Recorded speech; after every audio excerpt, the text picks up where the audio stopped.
हरे हरे, हरे कृष्ण कृष्ण कृष्ण हरे हरे, हरे राम राम राम हरे हरे, हरे कृष्ण कृष्ण कृष्ण हरे राम राम राम हरे हरे कृष्ण कृष्ण कृष्ण हरे राम राम राम हरे कृष्ण कृष्ण कृष्ण हरे राम राम हरे कृष्ण कृष्ण कृष्ण हरे राम राम हरे कृष्ण कृष्ण कृष्ण हरे राम राम हरे कृष्ण कृष्ण कृष्ण हरे राम राम हरे कृष्ण कृष्ण कृष्ण हरे राम राम हरे कृष्ण कृष्ण कृष्ण हरे राम हरे कृष्ण कृष्ण कृष्ण हरे राम हरे कृष्ण कृष्ण कृष्ण हरे राम राम हरे कृष्ण कृष्ण कृष्ण हरे राम राम राम हरे कृष्ण कृष्ण कृष्ण हरे राम राम हरे कृष्ण कृष्ण कृष्ण हरे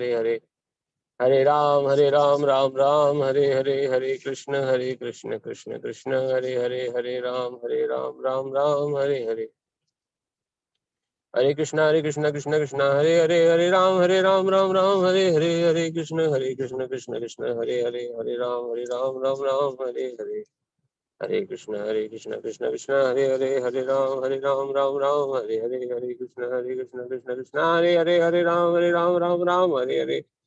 कृष्ण कृष्ण कृष्ण हरे राम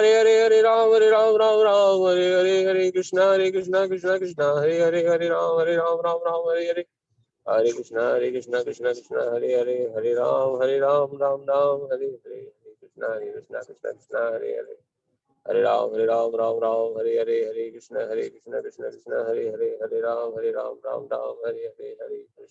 हरे कृष्ण कृष्ण हरे राम राम राम हरे कृष्ण कृष्ण कृष्ण हरे राम राम राम कृष्ण कृष्ण हरे राम राम राम जय श्री कृष्ण चैतन्य प्रभु नित्यानंद श्री अद्वैत गदाधर श्रीवासादि गौर भक्तवृंद की जय। श्री कृष्ण चैतन्य प्रभु नित्यानंद श्री अद्वैत गदाधर श्रीवासादि गौर भक्तवृंद की जय हो।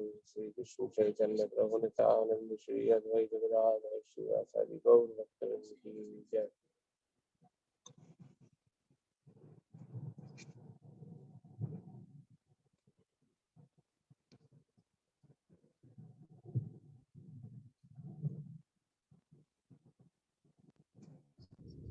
हरे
हरे कृष्णा। आप सभी को मेरी आवाज आ रही है? जी प्रभु जी। गौरंग जी। प्रभु मेरी आवाज आ रही है अब तक? जी प्रभु जी। हरि बोल। प्रभु जी थोड़ी जय कम श्री आवाज आ कृष्णा। रही है।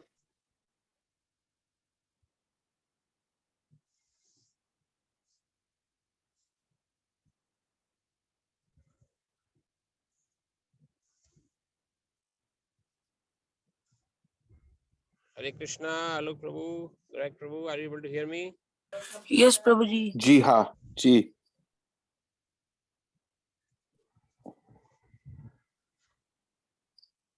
हरि बोल। यस प्रभु जी, we can hear you.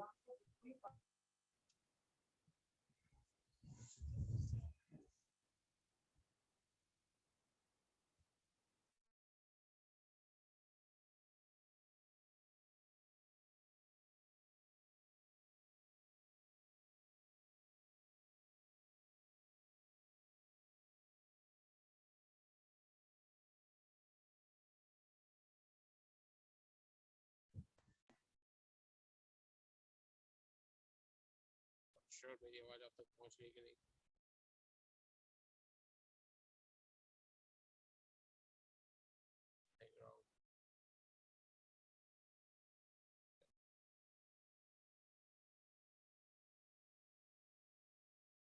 Okay, I received a message from Namita. Yes, we could hear you. अगर आप मुझे एक बार कोई बोले तो मुझे समझ में आएगा। आप शायद मेरे तरफ से म्यूट था। अभी आप मुझे सुन पा रहे हैं? मैं आपको नहीं सुन पा रहा।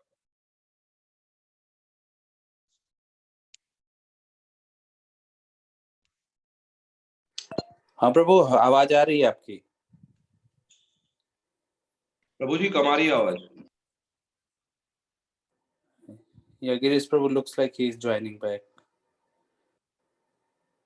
Yes, Prabhuji.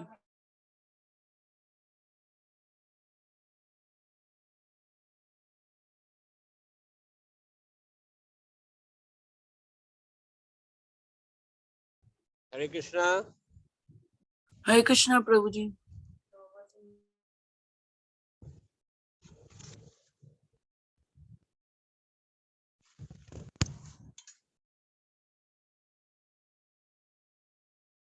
Hare Krishna. Hare Krishna, Prabhuji. Can you hear us? Terrible problem. आदि भौतिक ताप। अगर आप मेरी आवाज सुन पा रहे हैं तो मैं क्षमा प्रार्थी हूँ। थोड़ा सा यहाँ पे तो मेरी आवाज आप तक पहुंच रही है, मैं आपकी आवाज नहीं सुन पा रहा। आपकी आवाज प्रभुजी पहुंच रही है पर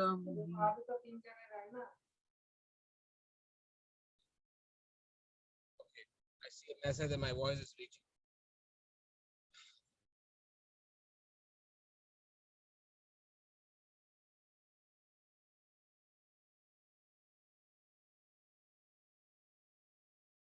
तो अगर मेरी आवाज आप तक पहुंच रही है तो मैं उससे प्रकार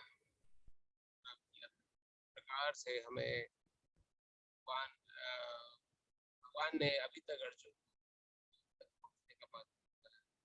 प्रकार से हम एंटर कर सकते हैं। नॉट सिंपल प्रोसेस, एक आसान प्रोसेस। कई बार हमें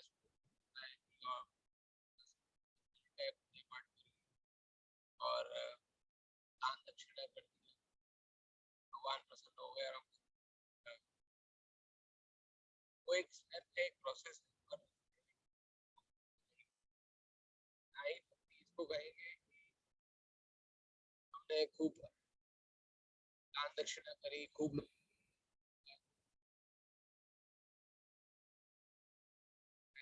ओल्ड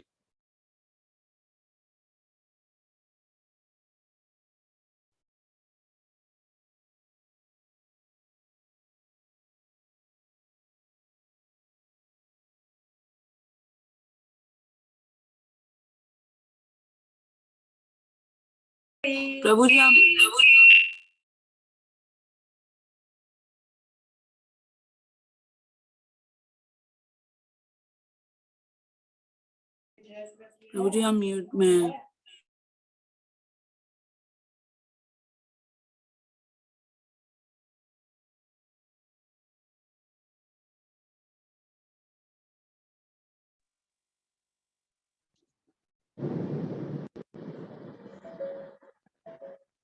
तो मुझे भी आलोक प्रभु जी का मैसेज आया कि मेरी आवाज आप तक बहुत लो आ रही है, तो मैं एक बार दोबारा से फिर ज्वाइन करता हूँ। मुझे 2 मिनट आप दीजिए।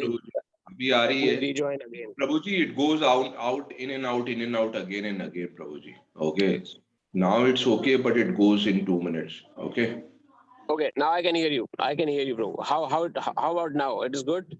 Yeah, it's good Prabhu ji, but it was not good before. Okay bro, चलिए अब इसको देखते हैं कहाँ तक सही रहता है। हम जानते हैं प्रभु, as I said, bhakti is not easy, so there are so many obstacles. This is one of the आदि भौतिक ताप। तो kindly bear with me today, क्योंकि आज थोड़ा सा सर्विस लोड हमारे पास ऊपर थोड़ा ज्यादा है। But Bhagavad Gita is very very important for me, for everyone, so I don't want to avoid this, nor want to delay it. तो अगर मेरी आवाज अब सही आ रही है तो we can continue it. जैसे ही मेरी आवाज थोड़ी सी डिम हो जाए कृपया आप मुझे मैसेज कर दें, या जैसे भी मैसेज आई कैन सी। तो मैं एक बार फिर से थोड़ा सा रिपीट करता हूँ, हम लोग ने क्या अभी डिस्कस किया था कि अभी भक्ति योग का जो प्रोसेस है, that is we are about to enter in bhakti yoga, और इसमें पहुंचने के दो रास्ते अभी तक हमने समझे हैं। ये ठीक उसी प्रकार है जिस प्रकार से अगर हमें लिफ्ट के 8th फ्लोर, अगर हमें बिल्डिंग के 8th फ्लोर पे जाना है तो जाने के लिए हमारे पास दो रास्ते रहते हैं, या तो हम लिफ्ट पकड़ेंगे या सीढ़ी को पकड़ेंगे। अगर लिफ्ट पकड़ते हैं या सीढ़ी पकड़ते हैं, दोनों ही हमें एक ही डायरेक्शन पे ले जा रहे हैं, मगर असल में कौन सा प्रेफरेबल रास्ता आप लोग समझते हैं जो इंसान पकड़ता है अगर उसे 8th फ्लोर पे या 10th फ्लोर पे जाना है? What do you Elevator. think? Elevator. Elevator. Thank you, Prabhuji. Anybody has any other opinion apart from elevator? Elevator के अलावा कोई और विकल्प है हमारे पास अगर हमें 8th फ्लोर 10th फ्लोर पे जाना है? मेरे ख्याल से नहीं है। क्यों? क्योंकि दो चीजें हैं, एक तो हमें टाइम बचाना है, दूसरा अपनी एनर्जी सेव करनी है, इसलिए एलिवेटर हम पकड़ते हैं। कोई तीसरा कारण है एलिवेटर पकड़ने का? यही दो कारण है, टाइम बचाना है और एनर्जी सेव करनी है अपनी। एनर्जी सेव करनी ठीक, है। बिल्कुल सही लोग। सो ये दो कारण जो है ये हमारी कॉन्शियसनेस में है। In every work, whatever we do, whatever we act, हम ऑलवेज सोचते हैं, हमेशा सोचते हैं कैसे मैं अपना टाइम सेव करूं और कैसे अपनी एनर्जी को सेव करूं। कम एनर्जी में ज्यादा काम, कम समय में ज्यादा काम, दिस इज ह्यूमन मेंटेलिटी। उसी प्रकार से भक्ति योग जो है उसके दो प्रोसेस हैं। One is the elevator process. Elevator process is devotional service. Krishna श्रवणम कीर्तनम विष्णु स्मरणम पाद सेवनम अर्चनम वंदनम दास्यम साख्यम आत्मनिवेदनम। ये नवदा भक्ति प्रोसेस है। 9 प्रोसेसेस जो है, this is an elevator process. उसमें से एक प्रोसेस हम लोग कर रहे हैं, श्रवणम, आप भगवत गीता सुन रहे हैं। कीर्तनम, हम भगवत गीता को बोल रहे हैं या आप घर में कीर्तन करते हैं, दिस इज एलिवेटर प्रोसेस। और जो स्टेयर प्रोसेस है, जिससे स्टेयर से कोई अगर सीढ़ी से कोई चढ़ के जाना चाहे, तो वो सारे प्रोसेस अभी तक हम लोग पढ़ के आ चुके हैं। पहले दूसरे अध्याय से तीसरे अध्याय से छठे अध्याय तक जो हम पढ़ रहे हैं अभी, इसमें सकाम कर्मयोग, निष्काम कर्मयोग, ध्यान योग, अष्टांग योग तक, these are elevator processes, these are the stair processes. Intelligent व्यक्ति जो है, जो भक्ति योग में लगा हुआ है, जैसे अभी गिरीश प्रभु ने बोला, the intelligent person he want to save his energy, उसको अपनी एनर्जी सेव करनी है और टाइम सेव करना है। उसी प्रकार से भक्ति योग भी जो है ये आपकी एनर्जी और टाइम दोनों सेव करता है। कैसे? अगर भक्ति योग में अगर आप लगे हैं और तो आप यहाँ पर भगवान अब हमें शिक्षा दे रहे हैं युक्त वैरागी बनने की। किस प्रकार से हम युक्त वैरागी बन के अपनी जो भावना है भगवान कृष्ण के प्रति, अभाव भक्ति, उसको जगा सकते हैं। और अभी तक छठे अध्याय में जितने भी हमने श्लोक पढ़े वो कंपैरेटिव एनालिसिस थी। Krishna is giving a comparison. पहला कंपैरिजन उन्होंने दिया कि भैया तुम्हारे पास एक ऑप्शन है स्टेयर, आप अष्टांग योग करो। अभी आपको क्या करना पड़ेगा स्टेयर प्रोसेस में? सबसे पहले तो घर बार छोड़ना पड़ेगा।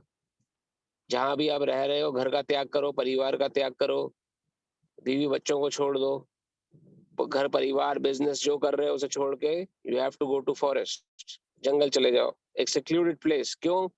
क्योंकि आपके अंदर ही जो आपका शत्रु बैठा हुआ है मन, वो आपको साधन भक्ति करने ही नहीं देगा, वो हमेशा आपको डंगोगाता रहेगा। तो उससे बचने का सबसे पहला साधन क्या है? अपने को जो इंद्रिय विषय है उनसे दूर कर दो। सेंसुअल ऑब्जेक्ट्स, हमारे जो इंद्रियों को अच्छी चीजें लगती हैं उससे हमें दूर कर देना है। उसका एकमात्र साधन है जंगल गमन, वन गमन जिसे कहा जाता है, परिवार समाज का त्याग करके। उसके बाद वहां पहुंच के क्या करना है? मृगछाल बिछानी है। मृगछाल बिछा के वहां पर अपनी आंखों को आधी खुली रखनी है, आधी बंद रखनी है। क्यों? अगर पूरी बंद कर देंगे सो जाएंगे। कोई भजन भक्ति नहीं होने वाली फिर। और आदि और खुली रखेंगे तो सामने सेंसुअल ऑब्जेक्ट्स अट्रैक्ट कर लेंगे, आंखें कुछ ऐसा देख लेंगे कि आपका मन चित्त सब अट्रैक्ट हो जाएगा। और एक बार मन जिसकी तरफ अट्रैक्ट हो गया वो पूरे शरीर को उस तरफ खींचने की शक्ति रखता है। 10,000 हाथियों का बल बताया गया है मन के अंदर। तभी कोई व्यक्ति ना चाहते हुए भी भगवत गीता क्लास में नहीं आता, चाहते हुए भी, क्योंकि मन नहीं कर रहा है। कौन सुने भगवत गीता जाके, कौन भजन भक्ति करे, क्योंकि ये मन जो हमारा शत्रु अंदर बैठा है ये हमें चाह के भी भक्ति नहीं करने देगा। इतना पावरफुल है, ये चाह के भी भजन साधना नहीं करने देगा। जहां साधन करने बैठेंगे वहीं 1000 इंपॉर्टेंट चीजें एकदम गिना देगा हमारे दिमाग में कि अरे यार तुम यहाँ टाइम वेस्ट कर रहे हो, बैठ के यहाँ पर नाम जप कर रहे हो, इतने देर में तो कुछ और काम कर लेते। It's very difficult. तो इसलिए भगवान ने जो शेयर प्रोसेस बताया पहले अष्टांग योग के माध्यम से कि सब कुछ छोड़ दो, तब सारे काम धंधे सब छोड़ दो, सब छोड़ के, जैसे कि मन अट्रैक्ट ना कर सके, और जंगल जाके वृक्षाल पे अध खुली आंखों से, अध भ्रुकुटी यानी कि आंखों को आधा खुला आधा बंद रखे, नासिका के अग्रभाग में के भाग पर केंद्रित करो, यानी नाक के आगे का जो हिस्सा होता है उस पे केंद्रित करके अपने ध्यान को, उसमें अपने मन को ध्यान में लगाओ और धीरे धीरे ध्यान मुद्रा। और उसमें फिर क्या करना है, यम और नियम का पालन करना है। ना ज्यादा खाना है, ना कम खाना है, ना ज्यादा सोना है ना कम सोना है, ना आपको इंटरेक्शन कम कर देनी है बिल्कुल लोगों से। तो ये अष्टांग योग का प्रोसेस है। ऐसा करने से क्या होगा, अष्टांग योग अर्थात 8 स्टेप्स आते हैं अष्टांग योग में। शुरू होता है यम और नियम से। यम अर्थात निषेध, नियम मतलब जो पालन करने योग्य है। यम अर्थात क्या क्या छोड़ना है आपको ये अगर आप अष्टांग योग पद्धति से जा रहे हैं तो आपको किसी प्रकार जो भी आप भोजन आदि कर रहे हैं उस भोजन का आपको बहुत ही तरीके से बिना किसी सात्विक आहार लेना है। सबसे पहले तो पूर्ण सात्विक आहार जिसमें फल शाक आदि है, और उतना उसको लिमिट में खाना है।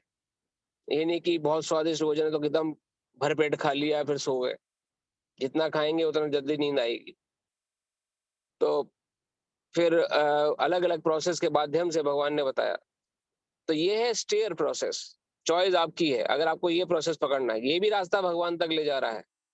इससे क्या होगा, जब यम और नियम पालन करेंगे तो ध्यान प्राणायाम की स्थिति पर आएंगे, तब आप ध्यान लगा पाएंगे। जब तक यम और नियम पालन नहीं करेंगे तब तक ध्यान नहीं लगने वाला। ध्यान मतलब मन केंद्रित नहीं होने वाला, मन नाचता ही रहेगा और हमें नचाता रहेगा। तो ध्यान अवस्था तीसरी अवस्था है अष्टांग योग में। चौथी अवस्था है ध्यान प्राणायाम। प्राणायाम मतलब शरीर को स्वस्थ रखना है फिर योगासन द्वारा। जनरली योगा को लोग समझते हैं जो स्वामी रामदेव जी करा रहे हैं वही योगा है, लेकिन योगा जो स्वामी रामदेव और दूसरे योगाचार्य करा रहे हैं वो एक पोर्शन है योगा का, वन कंपोनेंट, जिसे हम प्राणायाम आसन, उसे आसन, प्राणायाम के बाद आसन की जो स्थिति आती है, एक आसन मुद्रा जिसे कहते हैं। लेकिन वही अल्टीमेट गंतव्य नहीं है योगा का। योगा का अल्टीमेट गंतव्य क्या है, समाधि तक पहुंचना है, 8 स्टेज। जब समाधि कब लगनी शुरू होती है, समाधि मतलब ट्रांसेंडेंटल स्टेट।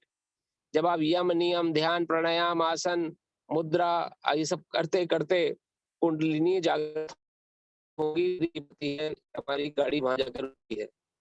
और समाधि स्थिति को प्राप्त करने के बाद चाहे फिर शरीर में दीमक लग जाए या पूरे शरीर को चींटियां खा के खोखला कर दें या हड्डी का ढांचा बना रह जाए इंसान, कोई फर्क नहीं पड़ता फिर उसे। उसके अंदर वो अपने वो आत्मा अंतर्मुखी आत्माराम बन जाता है। अर्थात मतलब कि उसको अंदर ही सुख मिलता है फिर अगर समाधि स्टेज तक पहुंच जाए।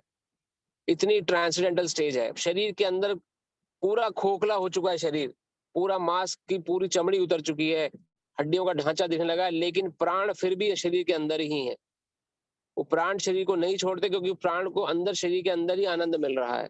ये अष्टांग योग की सिद्ध अवस्था है, जब सिद्ध अवस्था प्राप्त होती है अष्टांग योग में। ये इतनी आसान नहीं है, कलयुग में बहुत मुश्किल है।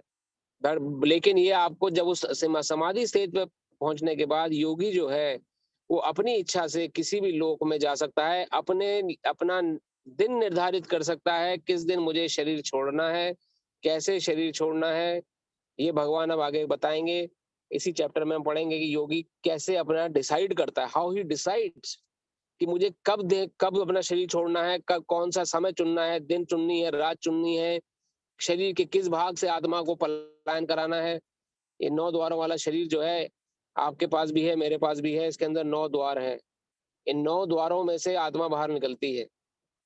ऊपर के जो द्वार हैं, जब आत्मा वहां से निकलती है, जैसे कि नासिका है, मुंह है, आप शरीर का सिर का पिछला भाग है जिसे मेडुला बोलते हैं, ऊपरी भाग से आत्मा जब बाहर निकलती है तो उसकी उसकी उन्नति होती है, तो उच्च लोकों को प्राप्त करती है। और नीचे के द्वार जो है, गुदा है, उपस्थान है, और या और दूसरे जो नीचे के स्थान, वहां से भी आत्मा निकलती है तो उसकी अधोगति, उसकी एकदम पतन होता है उसकी। तो ये कर्मों पे आधारित है। तो योगी निर्धारित करता है कि आत्मा जो है वो ऊपरी स्थानों से निकले, एक समय निर्धारित करता है उस हिसाब से। लेकिन ये सरल नहीं है, इस युग के लिए, कलयुग के लिए प्रिस्क्राइब नहीं है, पर एक वैलिड प्रोसेस है, एक वैलिड प्रोसेस है भगवान को प्राप्त करने का। इसके अलावा भगवान ने इसी चैप्टर में हमें एक एलिवेटर प्रोसेस भी बताया है। एलिवेटर प्रोसेस भक्ति योग, जिसको हम डिटेल में पढ़ेंगे chapter 7 onwards. Chapter 7 to chapter 12 is complete bhakti yoga. उसमें हमें क्या करना है, उसमें हमारे बीच में कोई है जो बता सकते हैं, अभी तक हमने भक्ति योग के बारे में क्या क्या समझा है? भक्ति योग, भक्ति किसे कहते हैं?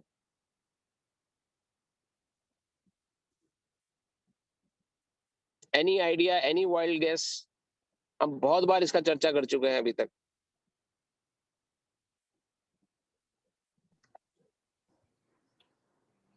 So प्रभु हम प्रभु हम भगवान से भक्ति योग के थ्रू कनेक्ट होने की कोशिश करते हैं। भक्ति के 9 प्रोसेस हैं, श्रवणम, कीर्तनम, विष्णु स्मरणम, पाद सेवनम, अर्चनम, वंदनम, साख्यम, दास्यम, साख्य, आत्मनिवेदनम। सो ये 9 भक्ति के प्रोसेस है जिससे हम भक्ति कर सकते हैं। ये तो प्रोसेस हो गया प्रभु, श्रवणम कर लिया हमने, चलिए सुन लिया। भक्ति कहते किसे हैं? कब हम कहेंगे कि हम जो श्रवण कर रहे हैं वो भक्ति में श्रवण है? जब हम अपनी सारी इंद्रियों को भगवान के लिए समर्पित कर देते हैं और किसी कर्म फल को अपने लिए नहीं करते। धन्यवाद प्रभु जी। इंद्रियों को भगवान पे समर्पित करना, ये एक पार्ट आपने बताया। इसे कहते हैं कृष्णानु अनुकूलन। अनुकूल मतलब अनुकूल है ना, यानी कृष्ण के अनुकूल जीवन जीना। अपनी इंद्रिय, अभी क्या, अभी हम इंद्रियां अपने लिए कर रहे हैं। हम सोचते हैं कि मैं अगर काम करूंगा तो शायद काम होगा, मैं अगर घर बैठ जाऊंगा तो काम नहीं चलने वाला। फिर ऐसे ये विचारधारा हमारे मन बताता है, या हमारे मन में कोई ऐसे विचार आते हैं जो कि हमें सर्वे सर्वा बताते हैं कि कि करने वाले हम ही हैं। तो एक पार्ट आपने बताया कृष्णानु अनुकूल। अनुकूल यानी कृष्ण के अनुकूल होकर जीवन जीना, अपनी इंद्रियों को कृष्ण है भक्ति का। इसके अलावा 2 और कंपोनेंट, 3 और कंपोनेंट्स है। आज देखते हैं किनको याद है, किनको याद नहीं है। ये बहुत इंपॉर्टेंट विषय है, भगवत गीता का प्राइम कंपोनेंट है। इसको कृपया आप ध्यान रखें, क्योंकि इसी का ही सहारा लेके हम सभी को तरना है भवसागर। ये भवसागर जो है इतना जटिल भवसागर है कि यहाँ से पार पाना बड़ा मुश्किल है प्रभु। हजारों अड़ंगने हैं यहाँ पर, निकलना बड़ा मुश्किल है। निकलने का सारा सिर्फ भक्ति है, इसलिए भक्ति की परिभाषा अच्छे से याद रखें। एक कॉम्पोनेंट प्रभु जी आपने बिल्कुल सही बताया। और कौन भक्त और माता हमारे बीच में है जो बताएंगे आगे भक्ति किसे कहते हैं? और आगे श्रवण कीर्तन जो प्रभु जी ने बताया प्रोसेस है, इस प्रोसेस में हमें लगना है, हमें सुनना है भगवान के बारे में, अर्चना करनी है, हमें भगवान का कीर्तन करना है, वंदन उनकी नमस्कार करना है। किस भाव से? कृष्ण भावना से, कृष्ण कृष्ण भावनावित होके। कृष्ण भावनामृत का अर्थ क्या है प्रभु? कि जो भी करेंगे कृष्ण के लिए करेंगे। अगर आप जॉब कर रहे हैं तो आप कृष्ण के लिए करना है, आपको ऐसा समझना है कि आप कृष्ण के लिए कर रहे हैं। आप खाना प्रसाद बना रहे हैं तो आप ऐसे सोचेंगे कृष्ण के लिए बना रहे हैं। ये भी कृष्ण अनुकूलन के अंदर आ गया, जो आलोक प्रभु जी ऑलरेडी बता चुके हैं। इसके 3 कंपोनेंट और भी हैं। आपने बिल्कुल सही बताया, कृष्ण भावनामृत में होके हमें करना है। ये सब राइट आंसर्स हैं, कोई भी आंसर इसमें रॉन्ग नहीं है। I am not denying anything प्रभु। और इतना इतना समझना भी बहुत बड़ी बात है। इतना आपने अभी उत्तर दिया, ये this is not small thing, Krishna भावनामृत को प्राप्त करना। बट एक्चुअल भक्ति को समझना कि है क्या एक्चुअल में। ये पूजा पाठ जो हम करते हैं, क्या ये भक्ति है? या जो हमें मंदिर जाके हमने मत्था टेक लिया तो भगवान प्रसन्न हो गए, चल क्या रहा है, प्रोसेस क्या है, वो एक्चुअल में जब तक हमें पता नहीं होगा तब तक हम उसको इम्प्लीमेंट नहीं कर पाएंगे अपने जीवन में।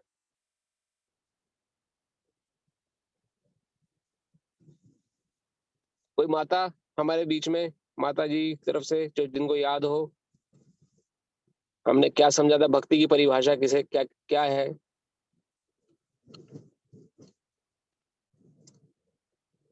चलिए एक बार दोबारा डिस्कस करते हैं फिर। भक्ति की जो परिभाषा आती है, चाहे श्री उपदेशामृत में शिला रूप गोस्वामी जो हमारे प्रमुख आचार्य हैं, हम पहले भी चर्चा कर चुके हैं इसके बारे में। वह अन्य अभिलाषिता शून्यम ज्ञान कर्मादि अनावृतम अनुकूलेन कृष्णानु शरणम भक्तिर उत्तमः। ये पूरा जो श्लोक है, this is a definition of भक्ति, जो स्टार्ट होती है अन्य अभिलाषिता शून्यम। अन्य अभिलाषिता, मेरी कोई अभिलाषा है ही नहीं मेरे लिए। मुझे भगवान सोने का महल बनवा दें या मुझे झोपड़े में रखें, मुझे भगवान खाने को लजीज पकवान दें या रूखा सूखा खाने को मिले, मुझे पहनने को अच्छे अच्छे वस्त्र मिले या फटे पुराने वस्त्रों को पहन के गुजारा करना पड़े, मैं भगवान से कोई इच्छा नहीं करूंगा। Let it happens whatever Krishna desires. ये है अन्य अभिलाषिता शून्यम। मुझे भगवान मोक्ष प्रदान करें या ना करें, मुझे बार बार संसार में भेजें या ना भेजें, मुझे जीवन में सुख मिले या ना मिले, मेरे अंदर कोई डिजायर नहीं है। मैं भगवान की सेवा ऐसे ही करता रहूंगा या करती रहूंगी। दिस इज भक्ति की डेफिनेशन नंबर 1, अन्य अभिलाषिता शून्यम। मैंने अभी तक वीडियो अपना ऑन नहीं किया था क्योंकि बैंडविड्थ शेयर हो रही थी, इसलिए अभी मैं टेंपल पहुंच गया हूं तो आपको मैं वीडियो भी अभी शेयर कर देता हूं। लेकिन हम इसको डेफिनेशन कंप्लीट करते हैं। डेफिनेशन नंबर 1 कृपया से याद रखें, लिखना है लिख लीजिए, ये श्लोक बहुत इंपॉर्टेंट है। अन्य अभिलाषिता शून्यम। तो अभी आप श्रवण कर रहे हैं, कीर्तन कर रहे हैं, कोई अभिलाषा रख के श्रवण नहीं करना है। मैं भगवान का कीर्तन करूंगा तो भगवान प्रसन्न होंगे तो मुझे अच्छा फल देंगे। मैं भगवद गीता क्लास में जाऊंगा तो हो सकता है कि मेरे पाप कर्ण पुण्य कट जाए, मुझे संसार में उत्थान मिल जाए। मैं अभी अगर एक पोस्ट पे हूँ संसार में, तो मुझे अगला जो मेरा अप्रेजल हो, मेरे जो बढ़ोतरी हो, नौकरी में जो इजाफा हो, मुझे अच्छी पोस्ट मिल जाए। कुछ नहीं होने वाला है ऐसा। भक्ति में कुछ भी ऐसा नहीं होने वाला है। हरिनाम जप करने से कुछ भी ऐसा नहीं होने वाला है। तो इसलिए, क्योंकि अभिलाषा ही नहीं करनी, पहले ही रूल लगा दिया, अन्य अभिलाषिता शून्य। अब आप चॉइस आपकी है। अभी देखिए मंदिर में कितने लोग जाते हैं, हे प्रभु मुझे आप कितने लोग, कितनी माताएं देखिए शिव जी को प्रसन्न करती हैं कि अच्छा पति प्राप्त करने के लिए। कितने कितने भक्त लोग दुर्गा माता या अलग अलग देवी देवताओं की उपासना करते हैं कि अच्छा संसार मिले। भक्ति उसको नहीं कहते। दूसरी डेफिनेशन है अन्य अभिलाषा शून्यम ज्ञान कर्मादि अनावृतम। बहुत बड़े ज्ञानी हो जाएंगे तो बहुत बड़े भक्त हो जाएंगे, ये भी मना कर दिया गया। भक्ति का ज्ञान से कोई लेना देना नहीं। हालांकि ज्ञान और वैराग्य भक्ति के 2 पुत्र हैं। भक्ति ज्ञान से बढ़ती है, ज्ञान के बाद वैराग्य आता है। लेकिन ज्ञानी होने के बाद ये कहें कि हम बहुत बड़े भक्त हो गए हैं, कोई गारंटी नहीं है। कितने बड़े बड़े ज्ञानी थे, कितने ऐसे बड़े बड़े ज्ञानी जो भक्त नहीं है, उनका पतन बहुत इजीली हो चुका है। शास्त्रों में हम उनकी कथाएं सुनने को मिलती हैं। ज्ञान के बल पर कितना ज्यादा अपने अपना सिद्धि प्राप्त कर ली थी, और सब कुछ प्राप्त करने के बाद एक जरा सी मेनका की पैरों की जो घुंघरू की खनक, खाली घुंघरू की खनक सुनी अपने उन्होंने, और ज्ञान धरा का धरा रह गया। खाली एक स्त्री के चरणों की नुपुर को सुनने मात्र से बड़े बड़े ऋषियों का पतन हो चुका है, जो ज्ञानी है। और वहीं पंडित हरिदास ठाकुर, जो लोग आप में से जानते हैं हरिदास ठाकुर को, वो तो जान ही जाएंगे, इनका नाम मैं ले रहा हूँ। जो नहीं जानते हैं उनके बारे में थोड़ा संक्षिप्त परिचय दे देता हूँ। हरिदास ठाकुर जी पैदाइशी मुसलमान थे, 5 वक्ती नमाजी थे, नमाज पढ़ते थे। नमाज पढ़ने के बाद जब उनको चैतन्य महाप्रभु के संपर्क में आए, जिनका चर्चा हमने पिछले हफ्ते करी थी, जो कृष्ण के ही भक्त अवतार हैं, चैतन्य महाप्रभु स्वयं कृष्ण है, भक्ति प्रचार करने के लिए आए हैं। उनके उनके संग में आके उन्होंने हरिनाम जप करना शुरू किया। हरिदास ठाकुर ने, उनके समाज ने उनको निकाल दिया, मुसलमान समाज ने, कि तुम काफिर हो गए हो, तुम लोग तुमने काफिरों का साथ पकड़ा, तुम नमाज नहीं पढ़ते हो। और नवाब हुसैन शाह, जो समय नवाब था, उसने कहा कि इस हरिदास ठाकुर को, इन्होंने हमारे धर्म को, ये इसको देखा देखी और मुस्लिम लोग कन्वर्ट हो जाएंगे, वो भी भक्ति करने लग जाएंगे, वो भी नाम जप करने लग जाएंगे, इसको 22 बाजारों में कोड़े लगाओ। तो 22 चौराहों पर जाके कोड़े लगाए गए, कुछ नहीं हुआ, एक खरोच तक नहीं आई उनके शरीर पर, सारी खरोच भगवान अपने ऊपर ले गए, क्योंकि वो हरिनाम जप करते थे। कितना लो, दिन में 22 घंटा 3 लाख बार हरे कृष्ण महामंत्र जप करते थे। 3 lakh, it's not easy process. इतना मन में लगन थी भगवान के नाम के प्रति कि 3 लाख बार नाम जप करना, और 2 घंटे के लिए बस रिफ्रेश होने उठते थे, अपना रिफ्रेशमेंट के लिए, थोड़ा बहुत नींद लेने के लिए। नवाब हुसैन शाह ने जब देखा कि अरे से तो हंटर का भी फर्क नहीं पड़ रहा, इसे डराने धमकाने से ही फर्क नहीं पड़ रहा, चलो इसको बदनाम करते हैं। उनको बदनाम करने के लिए एक वैश्या को भेजा उनके पास। अब साधु थे, साधु सन्यासी समाज से थोड़ा दूर रहते हैं, जंगल अकेले प्रांत में, वहां पे वैश्या पहुंची, हीराबाई नाम था। हीराबाई जी वहां जब पहुंचती हैं, तो पहुंच के उन्होंने अब जब उनको बहलाने फुसलाने की कोशिश करी, तो हरिदास ठाकुर जी बोलते हैं, देखो मैंने अभी यहाँ पर अपना हरि नाम का प्रण ले रखा है, मुझे इतना जप करना है, मैं जब पूरा कर लूं तब मैं तुमसे बात करूंगा, 2 घंटे के लिए मैं उठता हूँ जप करने के बाद। तो उन्होंने बोला कि अच्छी बात है। तो अब वो जब करने बैठे तो हीराबाई भी वहीं बैठ गई। अब हीराबाई वहां बैठ गई, वो जब सुन रही हैं, हरिदास ठाकुर जी जब कर रहे हैं। जब 2 घंटे, जब पूरा 22 घंटा जब किया, जितनी देर में हरिदास ठाकुर जी उठे, उतनी देर में हीराबाई को नींद आ गई, वो वहां सो गई। तो उतनी देर में हरिदास ठाकुर जी अपना रिफ्रेश होके अपने आके फिर से जब करने बैठ गए। फिर जब हीराबाई उठी तो फिर से जब कर रहे हैं। तो उन्होंने बोला अभी तुम तो सो गई थी, मैं इसलिए यहाँ पे फिर से जब करने बैठ गया, तो अब जब मैं अगली बार जब छोड़ू तब बात करेंगे। 1 दिन निकला ऐसे, 2 दिन ऐसे निकल गए, 3 दिन निकले। तीसरे दिन जब हीराबाई वहां बैठी बैठे 3 दिन हो गए, एक वैष्णव के संग में उनका नाम जब सुन रही है, खाली सुनने मात्र से हृदय परिवर्तन हो गया हीराबाई का, और वो रोते रोते हरिदास ठाकुर जी के चरणों में गिर गई और कहने लगी, मुझे बड़ा पछतावा है, मैं क्या काम करने यहाँ पर आई थी, आपको एकदम आपके आपके पोजीशन से गिराने के लिए, लेकिन अब मेरा इन सब चीजों में कोई मन नहीं रहा, मैं भी आपकी शरण में आके हरिनाम जब हरि कीर्तन करना चाहती हूँ, अपने जीवन को धन्य करना चाहती हूँ। तो हरिदास ठाकुर जी कहते हैं, बहुत अच्छी बात है, हरिनाम का प्रताप है, तुमने जितने भी धन संपत्ति इकट्ठी करी है अपने गलत काम करके, उसको दान पुण्य करके खत्म करके आओ, फिर मैं तुम्हें दीक्षा प्रदान करूंगा। तब हरिदास ठाकुर जी ने उनको दीक्षा दी, उनको भक्त बनाया, और उनको बोला कि तुम हरिनाम का जप प्रचार करो। और फिर हीराबाई जब भक्त बनी, तो उन्होंने कई लोगों को भक्त बनाया। यह हरिनाम का प्रभाव, भक्ति का प्रभाव। ज्ञानी ध्यानी भी जो एक मेनका की, एक अप्सरा की पैरों की जो नुपुर है, जो जो उनके घुंघरू है, उनकी झनक मात्र से जिनका मन विचलित हो जाता है, वहीं साक्षात माया देवी हीराबाई के रूप में पहुंची थी हरिदास ठाकुर के पास, और 3 दिन खाली उनका सिर्फ श्रवण किया हरिनाम का, और उनका नाम जप प्रति इतना रुझान हो गया कि उन्होंने सारे गलत काम छोड़ दिए। और नवाब हुसैन शाह को बड़ा पछतावा हुआ बाद में कि मैंने क्या गलत काम किया है। तो ये भक्ति का प्रभाव है। तो ज्ञान कर्मादि अनावृतम, इसको याद रखिए। ज्ञानी ध्यानी हो जाएंगे तो भक्त नहीं कहलाएंगे। भक्ति तो प्रेम का विषय है, भगवान से जितना प्रेम लगाव होगा उतना भक्त आगे बढ़े। और तीसरा आप सभी बोल चुके हैं, जैसे गिरीश प्रभु ने और लोक प्रभु ने बोला, अनुकूल न कृष्णानु, कृष्ण के अनुकूल जीवन जीना। जैसा भगवान कृष्ण ने कहा है भगवत गीता में जीवन जीने के लिए, उसको जीने का प्रयास करना। अगर वो हम करते हैं, शरणम भक्तिर उत्तम, तो हम भक्ति, तो वही उत्तम भक्ति कहलाती है। तो ज्ञान का अनुकूल सबसे पहले क्या है?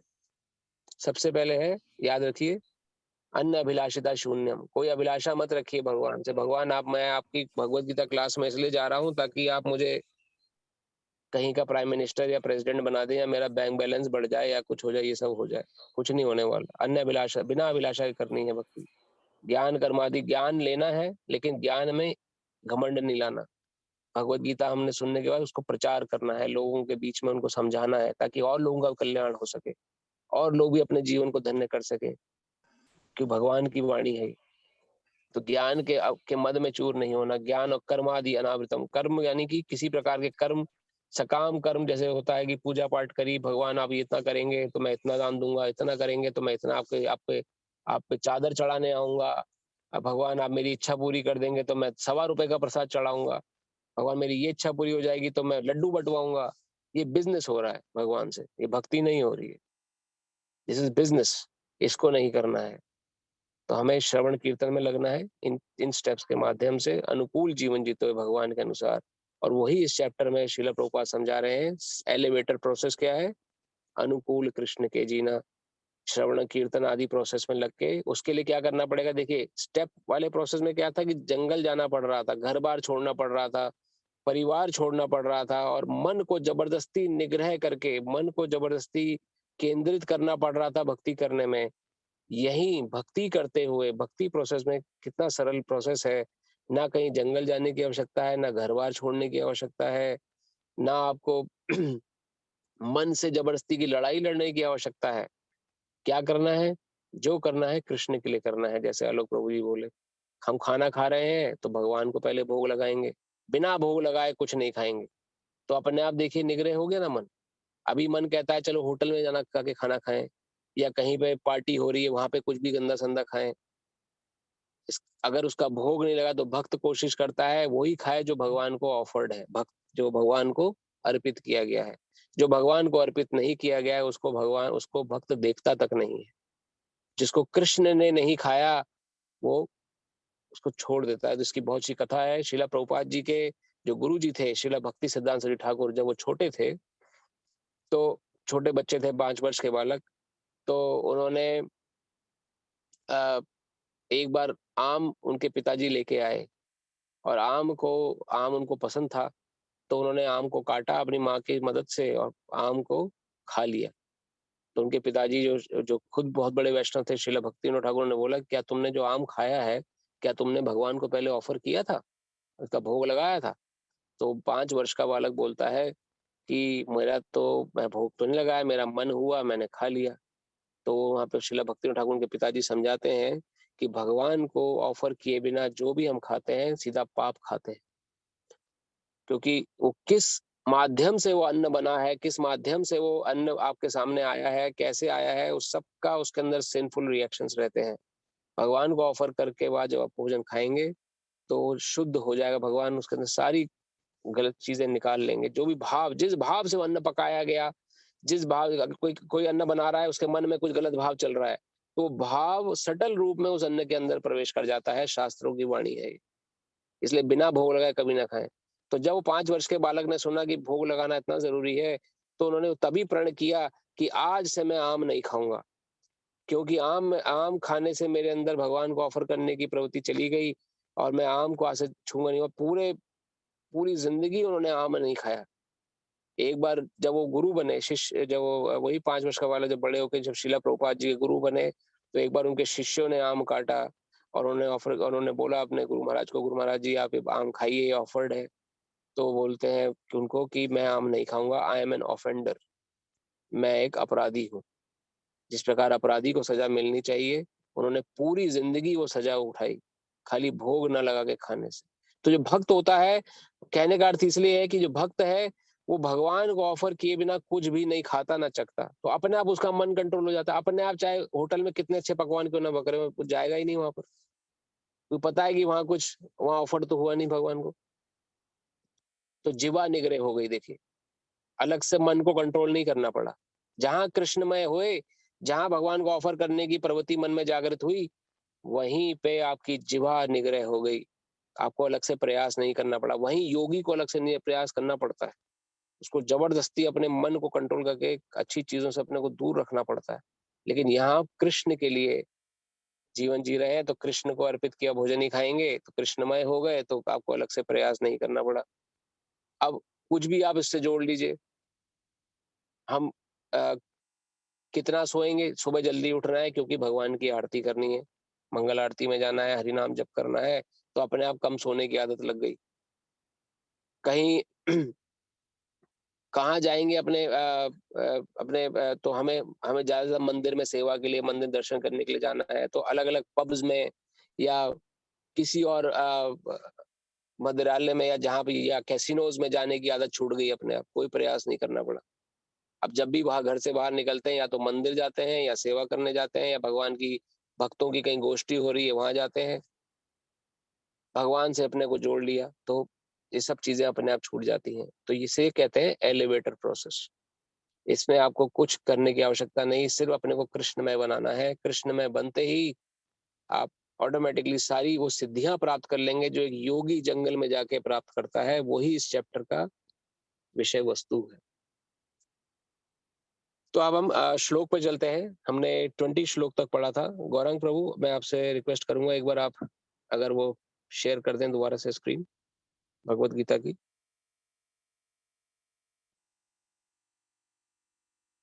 थैंक यू प्रभु जी। तो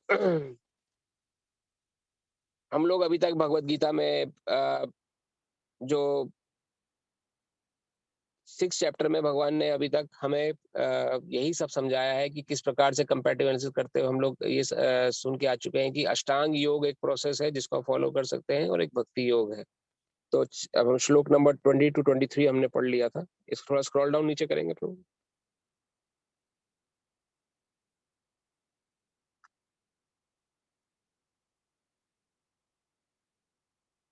अब ये 24वां और 25वां श्लोक में समाधि अवस्था है, तो 24वें श्लोक से हम प्रारंभ करते हैं प्रभु। 24 श्लोक खोल दीजिए। धन्यवाद।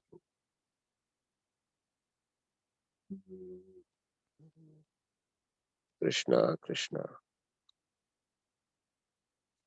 कोई भक्त पढ़ना चाहेगा श्लोक, या माता माता पक्ष में से? वो मैं पढ़ूं? पढ़िए प्रभु जी। स्वनिश्चयन योक्तव्यो योगो अनिर्विण्ण चेतसा संकल्प प्रभवान कामान त्यक्त्वा सर्वान् शेषतः मन सेवेन्द्रिय ग्रामम विनियम्य समन्वितः। टेक्स्ट: मनुष्य को चाहिए कि संकल्प तथा श्रद्धा के साथ योगाभ्यास में लगे और पथ से विचलित ना हो। उसे चाहिए कि मनोधर्म से उत्पन्न समस्त इच्छाओं को निरपवाद रूप से त्याग दे और इस प्रकार मन के द्वारा सभी ओर से इंद्रियों को वश में करे। पर श्रील प्रभुपाद की जय। जय। योगाभ्यास करने वाले को दृढ़ संकल्प होना चाहिए और उसे चाहिए कि बिना विचलित हुए धैर्य पूर्वक अभ्यास करे। अंत में उसकी सफलता निश्चित है। उसे यह सोचकर बड़े ही धैर्य से इस मार्ग का अनुसरण करना चाहिए, और यदि सफलता मिलने में विलंब हो रहा हो तो निरुत्साहित नहीं होना चाहिए। ऐसे दृढ़ अभ्यासी की सफलता सुनिश्चित है। भक्ति योग के संबंध में रूप गोस्वामी का कथन है: उत्साह निश्चया धैर्य तत्कर्म प्रवर्तनात् संग त्याग षड्वीर भक्ति प्रसिद्ध्यति। मनुष्य पूर्ण हार्दिक उत्साह, धैर्य तथा संकल्प के साथ भक्ति योग का पूर्ण रूपेण पालन भक्त के साथ रहकर निर्धारित कर्मों के करने तथा सत्कार्यों में पूर्णतया लगे रहने से कर सकता है। उपदेशामृत 3।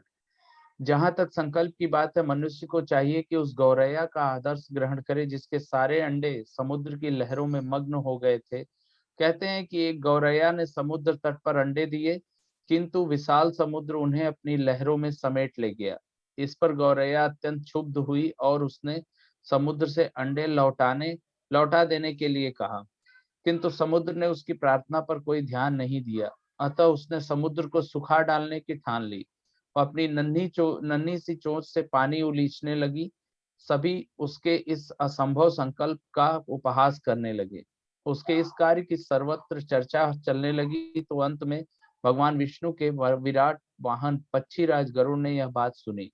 उन्हें अपनी इस नन्ही पक्षी बहन पर दया आई और वे गौरैया से मिलने आए।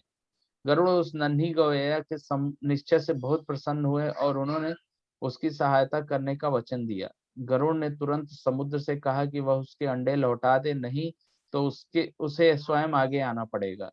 इससे समुद्र भयभीत हुआ और उसने अंडे लौटा दिए। वह गौरैया गरुड़ की कृपा से सुखी हो गई। इसी प्रकार योग, विशेषतया कृष्ण भावनामृत में भक्ति योग, अत्यंत दुष्कर प्रतीत हो सकता है, किंतु जो कोई संकल्प के साथ नियमों का पालन करता है, भगवान निश्चित रूप से उसकी सहायता करते हैं, क्योंकि जो अपनी धन्यवाद। सहायता आप करते हैं, भगवान उनकी सहायता करते हैं। हरे कृष्ण। हरे कृष्ण। बहुत बहुत धन्यवाद। तो बहुत अच्छा यहाँ पर एनालॉगी है, मतलब कथा है, और आप ये समझे हम सभी गौरैया हैं। हम कहाँ तक भगवान को प्रसन्न कर पाएंगे, कैसे अपनी इच्छाओं को, हमें सामर्थ्य नहीं है जिस प्रकार गौरैया में सामर्थ्य नहीं था। कितने सारी डिफिकल्टीज है हमारे जीवन में, कुछ करने जाते हैं कोई डिफिकल्टी आ जाती है, कुछ करने कोई, तो ये डिफिकल्टियों से भरे संसार में हम लोग जी रहे हैं। जिसे हम डिस्ट्रेस कहते हैं। 3 प्रकार के ताप हैं, आदि भौतिक, आदि दैविक, आध्यात्मिक। मास्क लगा के अभी भी घूमना पड़ता है। कैसे तो हम बाकी ये एक ऐसी चीज से हम लोग प्रताड़ित हो गए जो दिखती तक नहीं है, कोरोना वायरस। तो जो दिख रही है चीजें जो परेशान करने वाली, वो तो कितनी विशाल संसार में भरी हुई है। उसी के लिए यहाँ पर बताया गया है, जिस प्रकार गौरैया के सामने समुद्र के समान विशाल समस्या थी, उसी प्रकार इस संसार में क्या क्या समस्याएं हमारे जीवन में हैं, हम चाह के भी इनसे नहीं जूझ पाएंगे, चाहे कितने ही बैंक बैलेंस क्यों ना बढ़ा लें, चाहे कितने ही नाम शोहरत क्यों ना अर्जित कर लें। तो हमें शरण किसकी लेनी है? हरि नाम की, भगवान, क्योंकि भगवान यहाँ कह रहे हैं जो अपनी सहायता खुद करते हैं, भगवान सहायता, अपनी सहायता के हमें डिटरमिन्ड होना है। सबसे पहले तो उत्साह नहीं खोना, जो कि यहाँ पे श्रील रूप गोस्वामी वर्णन कर रहे हैं। 3rd श्लोक में आता है, भक्ति में जो लगा हुआ व्यक्ति है वो उत्साही होता है। भगवान कृष्ण दिखे ना दिखे, मैं उत्साह से भक्ति करूंगा ही करूंगा। भगवान कृष्ण के दर्शन होते हैं तो अच्छी बात है, नहीं होते तो और भी अच्छी, कोई बात नहीं, पर उत्साह नहीं छोड़ूंगा भक्ति में। तो उत्साह, निश्चय, धैर्य, निश्चय अर्थात डिटर्मिनेशन, फुल डिटर्मिनेशन के साथ, चाहे पास हो चाहे फेल हो, पढ़ाई करनी है। मुझे रिजल्ट से कोई ओरिएंटेशन नहीं है, मुझे ज्ञान अर्जित करना है, मुझे भक्ति में भगवान की सेवा का जो कला है उसे सीखनी है। चाहे उसमें मैं इस जीवन में सफल होता हूँ अच्छी बात है, नहीं होता हूँ तो कोई बात नहीं, प्रयास किया मैंने। डिटर्मिनेशन, उत्साह, निश्चय, धैर्य अर्थात पेशेंस। अवश्य रक्षीबे कृष्ण, मैं उत्साह और निश्चय के साथ आगे बढ़ रहा हूँ, तो धैर्य हमेशा हमारे मन में होना चाहिए, पेशेंस होना चाहिए। कृष्ण हमेशा मेरी रक्षा करेंगे ही करेंगे। अवश्य रक्षीबे कृष्ण, इसका हमेशा हमें ध्यान होना चाहिए कि मैं अगर कृष्ण का लिए एक जीवन जी रहा हूँ तो कृष्ण आगे बढ़ के जरूर मेरी रक्षा करेंगे। मैं अगर भगवत गीता सुन रहा हूँ तो जरूर ये कृष्ण की ही कृपा है कि मैं भगवत गीता के माध्यम से ज्ञान अर्जित कर रहा हूँ या कर रही हूँ, तो और मेरे जीवन कल्याण होगा ही होगा एक दिन। अवश्य रक्षीबे कृष्ण, ये भाव भक्त के मन में होता है। तो तीनों क्वालिटीज, उत्साह, निश्चय, ये तीनों क्वालिटीज मटेरियल लाइफ में भी बहुत जरूरी है। अगर आप कोई संसारिक काम कर रहे हैं, किसी चीज की पढ़ाई कर रहे हैं, तो तीनों चीजें अगर नहीं है हमारे अंदर, उत्साह, निश्चय और धैर्य, तो हम सफलता संसार में भी प्राप्त नहीं कर सकते। तो आध्यात्मिक जगत की तो बात दूर है। कोई IAS या IIT या बड़े बड़े इंजीनियरिंग इंस्टीट्यूशन की पढ़ाई कर रहा है, एक बार फेल हो जाता है तो क्या हताश हो जाता है? दूसरी बार फिर तैयारी करता है। जो उत्साही व्यक्ति होता है दोबारा फिर तैयारी करेगा, फिर फेल हो जाएगा, फिर तीसरी बार फिर करेगा, चौथी बार पास हो जाएगा। तो निश्चय और धैर्य तो और उत्साह, तीनों चीजें संसार में भी जरूरी हैं, और हम लोग उसको प्रोसेस को फॉलो कर रहे हैं ऑलरेडी। उसी प्रोसेस को हमें भक्ति में भी आगे लागू कर देना है। तो यहाँ पे उत्साह, निश्चय, धैर्य, तत्त कर्म प्रवर्तनात्, तत्त कर्म, हमें रेगुलेट रूल्स एंड रेगुलेशंस को फॉलो करना है, जो भक्ति के यम और नियम है। यम और नियम क्या है? यम अर्थात 4 प्रकार के जो नियम है, कोई मांसाहार नहीं करना, क्योंकि मांसाहार करने से दया भाव चला जाता है, मन से दया निकल जाती है। जो व्यक्ति मांसाहार करता है वो उसके मन में दया होती ही नहीं है। किसी प्रकार का जुआ नहीं खेलना, क्योंकि जुआ खेलने से सत्यता चली जाती है, सत्य हम झूठ बोलना सीख जाता है इंसान, इसलिए जुआ किसी प्रकार का नहीं खेलना। तीसरा, किसी प्रकार का नशा नहीं करना, क्योंकि नशा करने से हमारा पतन होता है, हमारी प्योरिटी छिन्न भिन्न हो जाती। और किसी प्रकार का व्यभिचार, पर स्त्री माता समान, पर पुरुष पिता समान, दृष्टि भाव से हमें जीवन जीना है। ये 4 धर्म के खंभे हैं। इन चारों खंभों में से एक भी खंभा अगर डिग जाता है तो बिल्डिंग धराशायी हो सकती है। इन चारों खंभों को एकदम स्ट्रॉन्ग डिटरमिन्ड रखना है एकदम। और कैसे होगा? उत्साह के साथ इन चारों नियमों पालन करना है। ये होंगे यम। और नियम क्या है? भगवान के नाम का जप, 16 माला जप और भक्तों का संग। जहां तक हो सके जो कृष्ण के भक्त हैं उनका संग लेने का प्रयास करना है। Try to stick with this is niyam. तो नियम देखिए, यम और नियम भक्ति में भी हैं और यम और नियम अष्टांग योग में भी हैं। भक्ति के यम नियम ये है कि आपको ये 4 प्रकार की चीजों में लिप्त नहीं होना। No meat eating, no intoxication, no gambling, no illicit sex. This is very much important. और हमारा जो नियम है 16, भगवान को से कहा गया है 16 माला जप। हमारे गुरु महाराज जी वर्णन करते हैं, इतना जप कर कि हद कर दे कि यमराज भी तेरा खाता रद्द कर दे।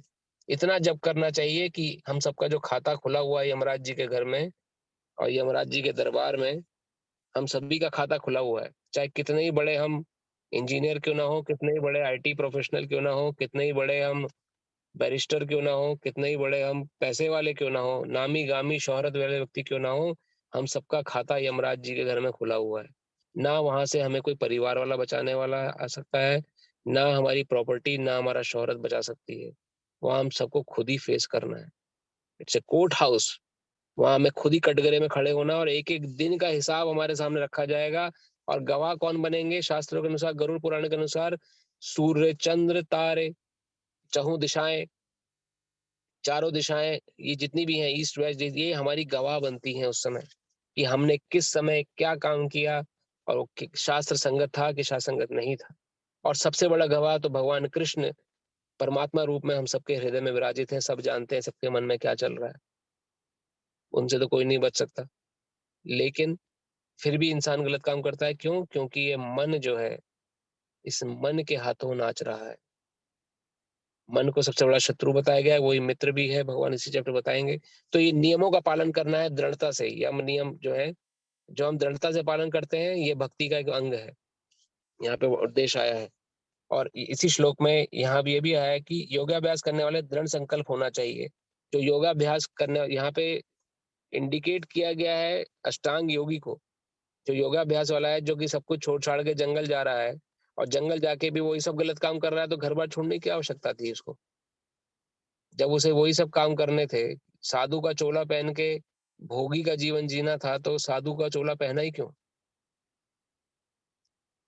तो अगर साधु का चोला आपने पहना है या साधु बने हैं या ऐसा विचार रख रहे हैं, तो सबसे पहले दृढ़ता लाइए मन में। दृढ़ दृढ़ दृढ़ भाव, दृढ़ स्वभाव होना बहुत आवश्यक है कि मैं भक्ति करूंगा ही करूंगा, चाहे मुझे रिजल्ट मिले ना मिले। मैं नियमों का पालन करूंगा ही करूंगा, चाहे कितनी ही डिफिकल्टी क्यों ना आए जीवन में। मुझे नियम के पालन करने ही करने। क्यों? क्योंकि कृष्ण प्रसन्न होंगे इससे। अनुकूल न कृष्णानु, भक्ति का तीसरी डेफिनेशन हमने पढ़ी थी ना, कृष्ण के अनुकूल है ये सब चीजें। तो जब तक ये नहीं करेंगे तब तक आगे नहीं बढ़ेंगे भक्ति में, और कुछ भी समझ नहीं आएगा। प्रभु अगले श्लोक को चलते हैं। Just click next. Thank you. शनैः शनैः रूपमे बुद्धया धीत्रगृहीतया आत्मसंस्थं मनः कृत्वा न किंचिदपि चिंतयेत्। धीरे धीरे क्रमशः पूर्ण विश्वास पूर्वक बुद्धि के द्वारा समाधि में स्थिर होना चाहिए और इस प्रकार मन को आत्मा में ही स्थित रख करना चाहिए तथा अन्य कुछ भी नहीं सोचना चाहिए। तो ये योगी के लिए भगवान निर्देश दे रहे हैं धीरे धीरे शनय शनय प्रगति होगी। भक्ति में भी, भक्ति में ऐसा नहीं कि आज आप, अरे आज हमने 16 माला जप कर ली तो आज बड़े भक्त बन गए, कल फिर वही सब गलत काम। धीरे धीरे, हमारे गुरु महाराज कहते हैं, धीरे धीरे रे मना धीरे सब कुछ होए, माली सींचत 100 घड़ा ऋतु आए फल होए। जब तक ऋतु नहीं आएगी तब तक फल नहीं आएगा। चाहे 100 घड़ा रोज सींचना पड़ता है, चाहे रोज, अब एक दिन हमें 100 घड़ा, एक दिन एकदम मन में जोश आ गया कि आज तो बस 16 क्या 64 माला करेंगे आज हम बैठ के, और बैठ गए जब करने एकदम जोश में, वहीं कोई एकदम इंडिया पाकिस्तान का मैच शुरू हो गया, तो माला इधर कर रहे हैं, ध्यान पाकिस्तान इंडिया के मैच में है। तो मन बड़ा बड़ा चतुर है, इतना आसानी से भक्ति नहीं करने देगा, ये बात आप समझ लीजिए। भक्ति करने का अर्थ है कि एकदम सीधी फाइट है, 1 to 1 combat with Maya Devi, with मन। तो इसके लिए धीरे धीरे यहाँ बताया गया है, एकदम निराश ना हो कि अरे मैंने आज तो भक्ति नहीं करी, अरे मेरा आज माला छूट गई, अरे आज मैं जप नहीं कर पाया, अरे मैं भगवत गीता क्लास में नहीं जा पाया। कोई बात नहीं, नहीं जा पाया तो कोई बात नहीं, मैं निराश नहीं होना। धीरे धीरे, यहाँ भगवान स्वयं कह रहे हैं, धीरे धीरे प्रगति होगी। योगी के लिए भी एकदम से प्रगति नहीं होगी, धीरे धीरे पूर्ण, लेकिन क्या जरूरी है, पूर्ण विश्वास पूर्वक विश्वास रखना है, श्रद्धा रखनी है। भक्ति जो हम कर रहे हैं, ये एक सही प्रोसेस है, ऑथेंटिक प्रोसेस है, इसमें किसी प्रकार का भी कोई एडल्ट्रेशन नहीं है, मुझे रिजल्ट मिलेगा ही मिलेगा, पूरे निश्चय के साथ भक्ति करनी है। फॉल डाउन अगर होता है कोई बात नहीं, फॉल अवे नहीं होने देना है। फॉल अवे मतलब दूर नहीं जाना है भक्ति से, भले ही 1000 बार फॉल डाउन क्यों ना हो जाए, भले ही भक्ति से हम गिर क्यों ना जाएं, भले ही गलत काम फिर से क्यों ना शुरू करें, लेकिन भगवान से जुड़ के चलना है। ये विश्वास के साथ यहाँ पे वर्णन हो रहा है, और यही योगी के लिए, समस्त प्रकार के योगियों के लिए भी यही निर्देश भगवान दे रहे हैं। और फिर क्या कह रहे हैं, बुद्धि के द्वारा समाधि में स्थित होना चाहिए, इंटेलिजेंस की आवश्यकता पड़ेगी। तो तात्पर्य में श्रील प्रभुपाद वर्णन करते हैं, श्रील प्रभुपाद की जय। समुचित विश्वास तथा बुद्धि के द्वारा मनुष्य को धीरे धीरे सारे इंद्रिय कर्म करने बंद कर देना चाहिए, यह प्रत्याहार कहलाता है। मन को विश्वास, ध्यान तथा इंद्र निवृत्त द्वारा वश में करते हुए समाधि में स्थिर करना चाहिए। उस समय देहात्म बुद्धि के अनुरक्त होने की कोई संभावना नहीं रह जाती। दूसरे शब्दों में, जब इस शरीर का अस्तित्व है तब तक मनुष्य पदार्थ में लगा रहता है, किंतु उसे इंद्र तृप्ति के विषय में नहीं सोचना चाहिए। उसे परमात्मा के आनंद के अतिरिक्त किसी अन्य आनंद का चिंतन नहीं करना चाहिए। कृष्ण भावनामृत का अभ्यास करने से यह अवस्था सहज ही प्राप्त की जा सकती है। देखिए कंपैरिजन हो गया ना, ऊपर की जो 4 स्टेटमेंट थी वो अष्टांग योग की थी। क्या क्या करना पड़ेगा अष्टांग योगी को, विश्वास बुद्धि के द्वारा धीरे धीरे इंद्रिय कर्म करने बंद कर देने चाहिए। इंद्रियों को रोक दो, बिल्कुल कुछ भी कर्म, आंखें अगर देख रही है तो बंद कर दो आंखें, ताकि कुछ देख ही ना पाए बाहर का। तो देखेंगे नहीं तो बिगड़ेगा नहीं मन। कान कुछ सुनते हैं निंदा चुगली तो कानों में रुई लगा दो, कुछ कान के अंदर आवाज ही ना जाए। जीवा स्वाद लेना चाहती है तो जीवा को घास फूस खिलाओ, ऐसा योगी को करना पड़ता है। लेकिन कृष्ण भावनामृत वाला व्यक्ति जो है उसको यह अवस्था सहज ही प्राप्त हो जाती है। आखिरी स्टेटमेंट जो श्रील प्रभुपाद वर्णन कर रहे हैं, कैसे, क्योंकि जब वो आंखें खोलता है कृष्ण भावना व्यक्ति, वो सिर्फ कृष्ण को देखना चाहता है, और कृष्ण की सुंदरता के आगे संसार की समस्त सुंदरता उसे नीरस दिखती है। क्यों? उसके पीछे लॉजिक है। भगवान कृष्ण 16 साल की अवस्था में बने रहे 122 साल तक। 122 साल भगवान ने जीवन जिया और उनकी अवस्था 16 साल से आगे नहीं बढ़ी। यही अभी हमारे सामने बहुत सुंदर कोई स्त्री या स्त्री के सामने बहुत सुंदर कोई पुरुष आता है तो हम उसके आकर्षित हो जाते हैं। सबसे बड़ा अट्रैक्शन यही तो है संसार का। और इसी अट्रैक्शन को आप देखें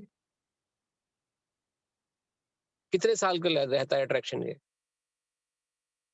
उसके बाद धीरे धीरे वही शरीर वही सब कुछ है, लेकिन झुर्रियां पड़ जाती हैं, बुढ़ापा आने लगता है, शरीर बाल सफेद होने लगते हैं, सब सुंदरता जो अट्रैक्ट करती थी वही सुंदरता आप दूर भगाती है, वही कुरूपता उतनी कुरूपता आ जाती है। इसकी कथा भी है बहुत सुंदर, लेकिन हम कथा में जाएंगे तो समय थोड़ा ऊपर हो जाएगा। लेकिन संसार का सबसे बड़ा अट्रैक्शन भी एक लिमिटेड पीरियड के लिए है। तो भक्त जो है वो देखता है कि मैं जब चिर सुख को देख रहा हूं तो मैं क्यों एक एक लिमिटेड सुख के पीछे भागूं। तो उसकी देखने की जो प्रोपेंसिटी है और जो भाव है वो चेंज हो जाता है। सुनना, निंदा चुगली सुननी अपने आप बंद हो जाती है। किसी भक्त के आगे किसी दूसरे भक्त की निंदा चुगली करें, अरे कोई बात नहीं प्रभु जी, कोई बात, सब अपना प्रयास कर रहे हैं, भक्ति कर रहे हैं, गलतियां सब में होती हैं, किसी की निंदा चुगली करने से क्या क्या फायदा। जनरली भक्तों का ये भाव रहता है। लेकिन वही संसारिक व्यक्ति दूसरे की निंदा चुगली करता है, अरे तुमने सुना उसके बारे में, वो तो ऐसा, अच्छा, वो और मजे ले लेके लोग बात करते हैं। तो निंदा चुगली सुननी अपने आप बंद हो जाती है। जो भक्त क्योंकि जानता है कि कानों में मुझे सिर्फ क्या डालना है, कृष्ण भजन, कृष्ण कथा। जब कृष्ण कथा अंदर कानों के माध्यम से हृदय तक जाएगी, तब मेरा कल्याण होगा। तो अपने आप इंद्रियां जो है काम कर रही हैं। वही जीवा की बात है, जीवा स्वाद चखना चाहती है, लेकिन स्वाद चखेंगे पहले भगवान को अर्पित करेंगे भोजन अपने आप। फिर उसके अलावा तो चाहे कितना ही स्वादिष्ट भोजन क्यों ना हो, देखेंगे तक नहीं उसकी तरफ। ये भक्त का भाव होता है। तो अपने आप जीवा भी कंट्रोल में आ गई। वहीं योगी को सब कुछ प्रयास पूर्वक, बल पूर्वक कंट्रोल करना पड़ रहा है। और वहीं कृष्ण भावना भावित व्यक्ति जो होता है, जब वो पूर्ण कृष्ण भावना में होता है, तो उसकी ये सब चीजें अपने आप हो जाती हैं, उसको अलग से प्रयास नहीं करना पड़ता। ये श्लोक का भाव था। प्रभु अगले श्लोक को चलते हैं।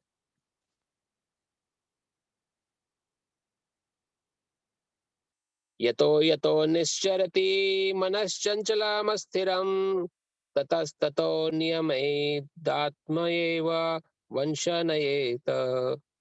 मन अपनी चंचलता तथा स्थिरता के कारण जहां कहीं भी विचरण करता हो, मनुष्य को चाहिए कि उसे वहां से खींचे और अपने वश में लाए। श्रील प्रभुपाद की जय। मन स्वभाव से चंचल और अस्थिर है, किंतु स्वरूप सिद्ध योगी को मन को वश में लाना होता है। उस पर मन का अधिकार नहीं होना चाहिए। जो मन तथा इंद्रियों को भी वश में रखता है, वह गोस्वामी या स्वामी कहलाता है। और जो मन के वशीभूत होता है, वह गोदास अर्थात इंद्रियों का सेवक कहलाता है। गोस्वामी इंद्रिय सुख के मानक से भिज्ञ होता है।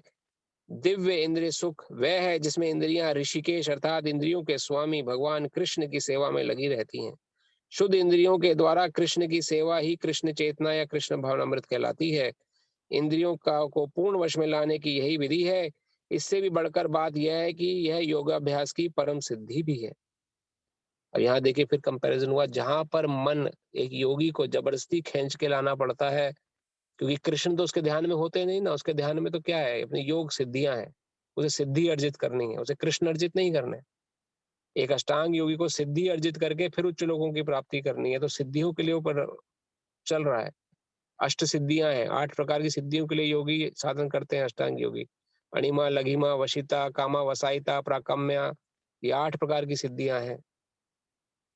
प्राप्ति, इसमें ऐसी ऐसी सिद्धियां हैं जिसमें आप सुपर नेचुरल एक्टिविटी भी कर सकते हैं, यानी कि नेचर लॉ के अगेंस्ट में जाके दिन को रात बना सकते हैं, रात को दिन।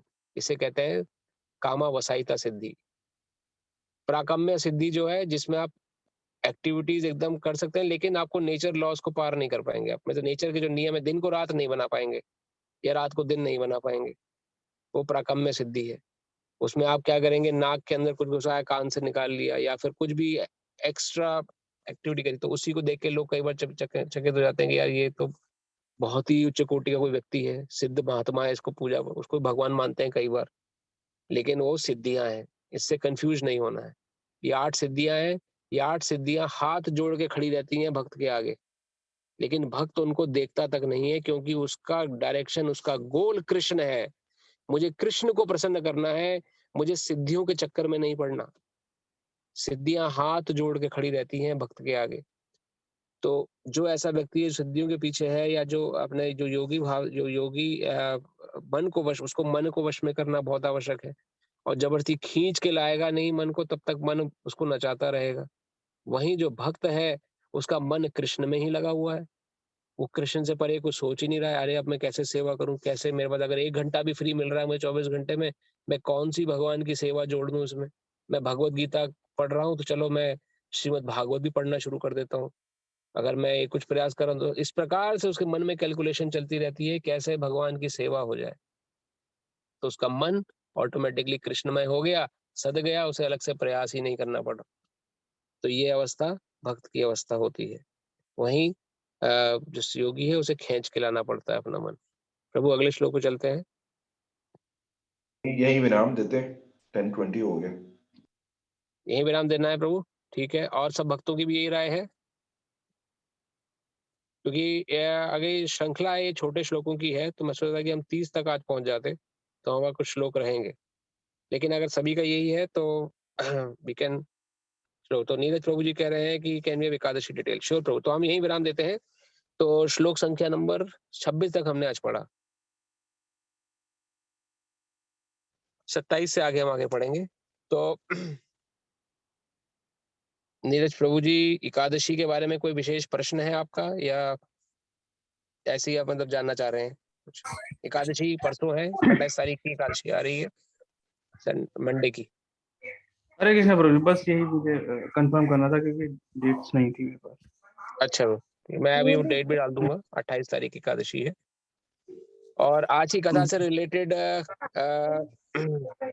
कोई अगर प्रश्न हो किसी का तो पूछ सकते हैं। अभी हमारे पास 10 मिनट है प्रश्न के लिए। प्रभु जी, गुरु महाराज जी आ रहे हैं तो आप रिकॉर्डिंग शेयर करिएगा, जो भी उनके प्रवचन है। हरे कृष्णा। हाँ प्रभु, बिल्कुल। तो गुरु महाराज जी की जो हमारे हमारे गुरु महाराज कृपावश करके सेंट लुइस आ रहे हैं, तो मैंने 28 तारीख को उनका यहाँ पर आगमन हो रहा है, और 29 और 30 2 दिन उनके प्रोग्राम होंगे। तो और 31 को वो लॉस एंजलिस के लिए निकल जाएंगे। तो 2 दिन सेवा का अवसर है हमारे पास। तो हम लोग प्रयास कर रहे हैं कि उनके अलग अलग प्रोग्राम शेड्यूल करने का। तो जो भी होगा प्रभु, लाइव टेलीकास्ट तो हो गई यूट्यूब पर। मधुप्रिया प्रभु हैं, जैसे वो चैनल अभी से अभी ब्रॉडकास्ट करते हैं, वो अभी ब्रॉडकास्ट करेंगे।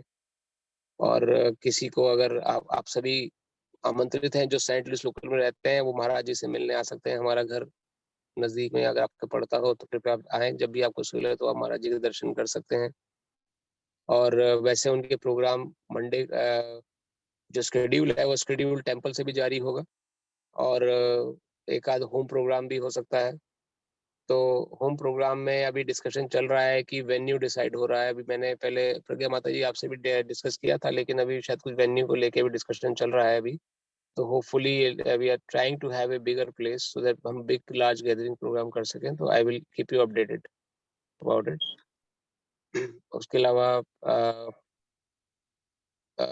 टेम्पल में 30 तारीख को प्रोग्राम होगा महाराज जी का, तो वो सब लाइव ब्रॉडकास्ट होगा।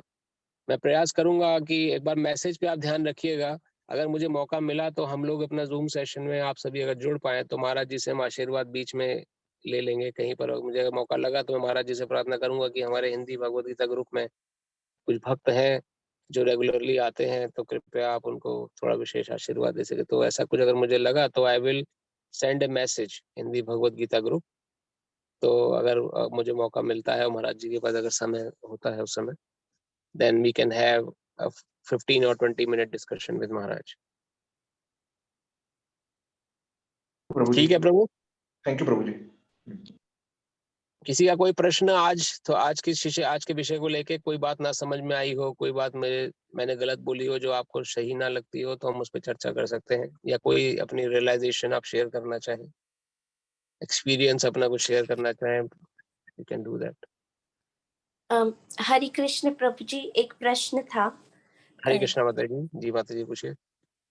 प्रश्न ये था कि आपने भक्ति योग के बारे में बताया, तो जैसे इंडिया में जो 4 धाम यात्रा करते हैं लोग, बद्रीनाथ और रामेश्वर, बद्रीनाथ, रामेश्वर, केदारनाथ हो गया, और फिर और दूसरे भी धाम है। जी बिल्कुल जी।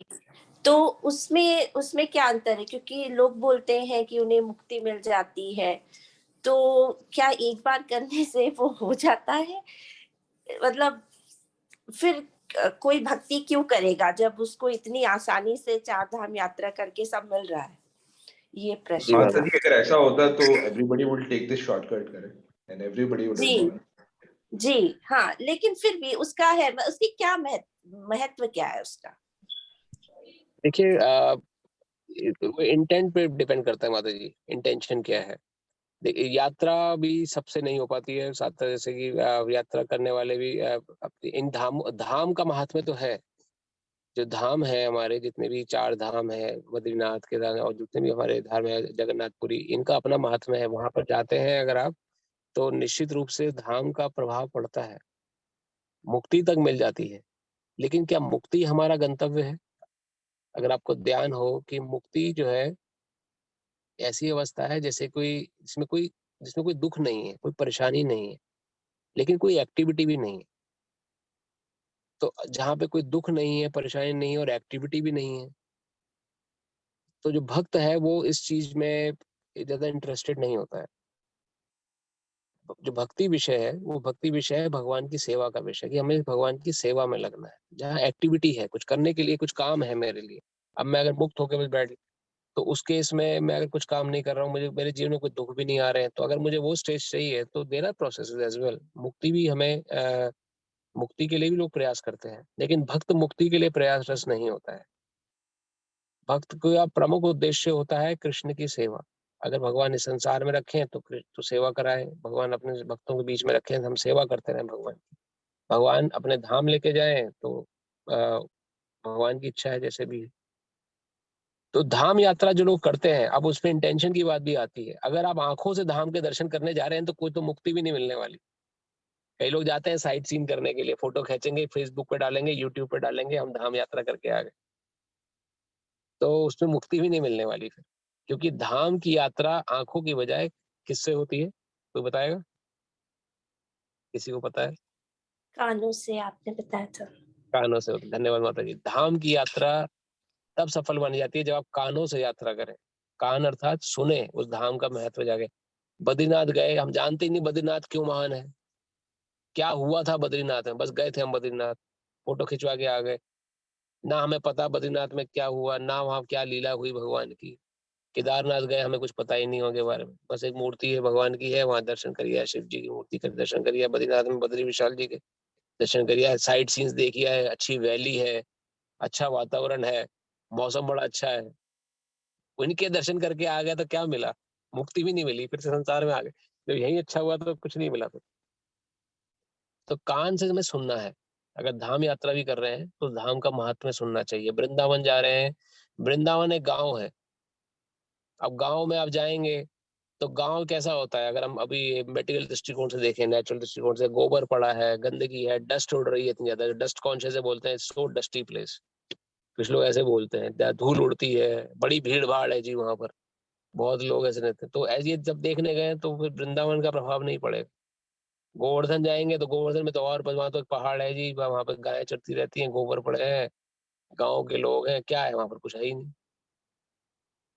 लेकिन वही अगर वृंदावन और गोवर्धन आप जाएं, वहां का महात्म्य सुने, कृष्ण की लीला सुने, किसी भक्त के श्री मुख से जो निरंतर प्रवाह हो रही है कृष्ण की लीलाएं, भगवान कृष्ण जो आज भी वहां पर लीला कर रहे हैं, लीला कर रहे हैं, तो वही दिव्य वृंदावन है, रम्य स्थान है, दिव्य चिंतामणि धाम, रत्न मंदिर मनोहर। क्यों कहा गया? भक्त कहते हैं वृंदावन है दिव्य स्थान। दिव्य क्यों कहा? क्योंकि जब तक हम सुनेंगे नहीं, हम समझेंगे नहीं। तो धाम यात्रा अगर कर रहे हैं तो कर्णों से करनी, सुनना है, वहां के भक्तों से सुनना है उनके विषय में, तब जाके वो धाम के दर्शन होंगे। नहीं तो गांव दिखेगा वो जहाँ पे गोबर दीवार पे चिपका हुआ है या सड़कों पे पड़ा हुआ है, उपले बने हुए हैं, वो देख दाख के आ जाएंगे, कुछ फर्क मन पे नहीं पड़ने वाला, जैसे गए थे वैसे आ जाएंगे।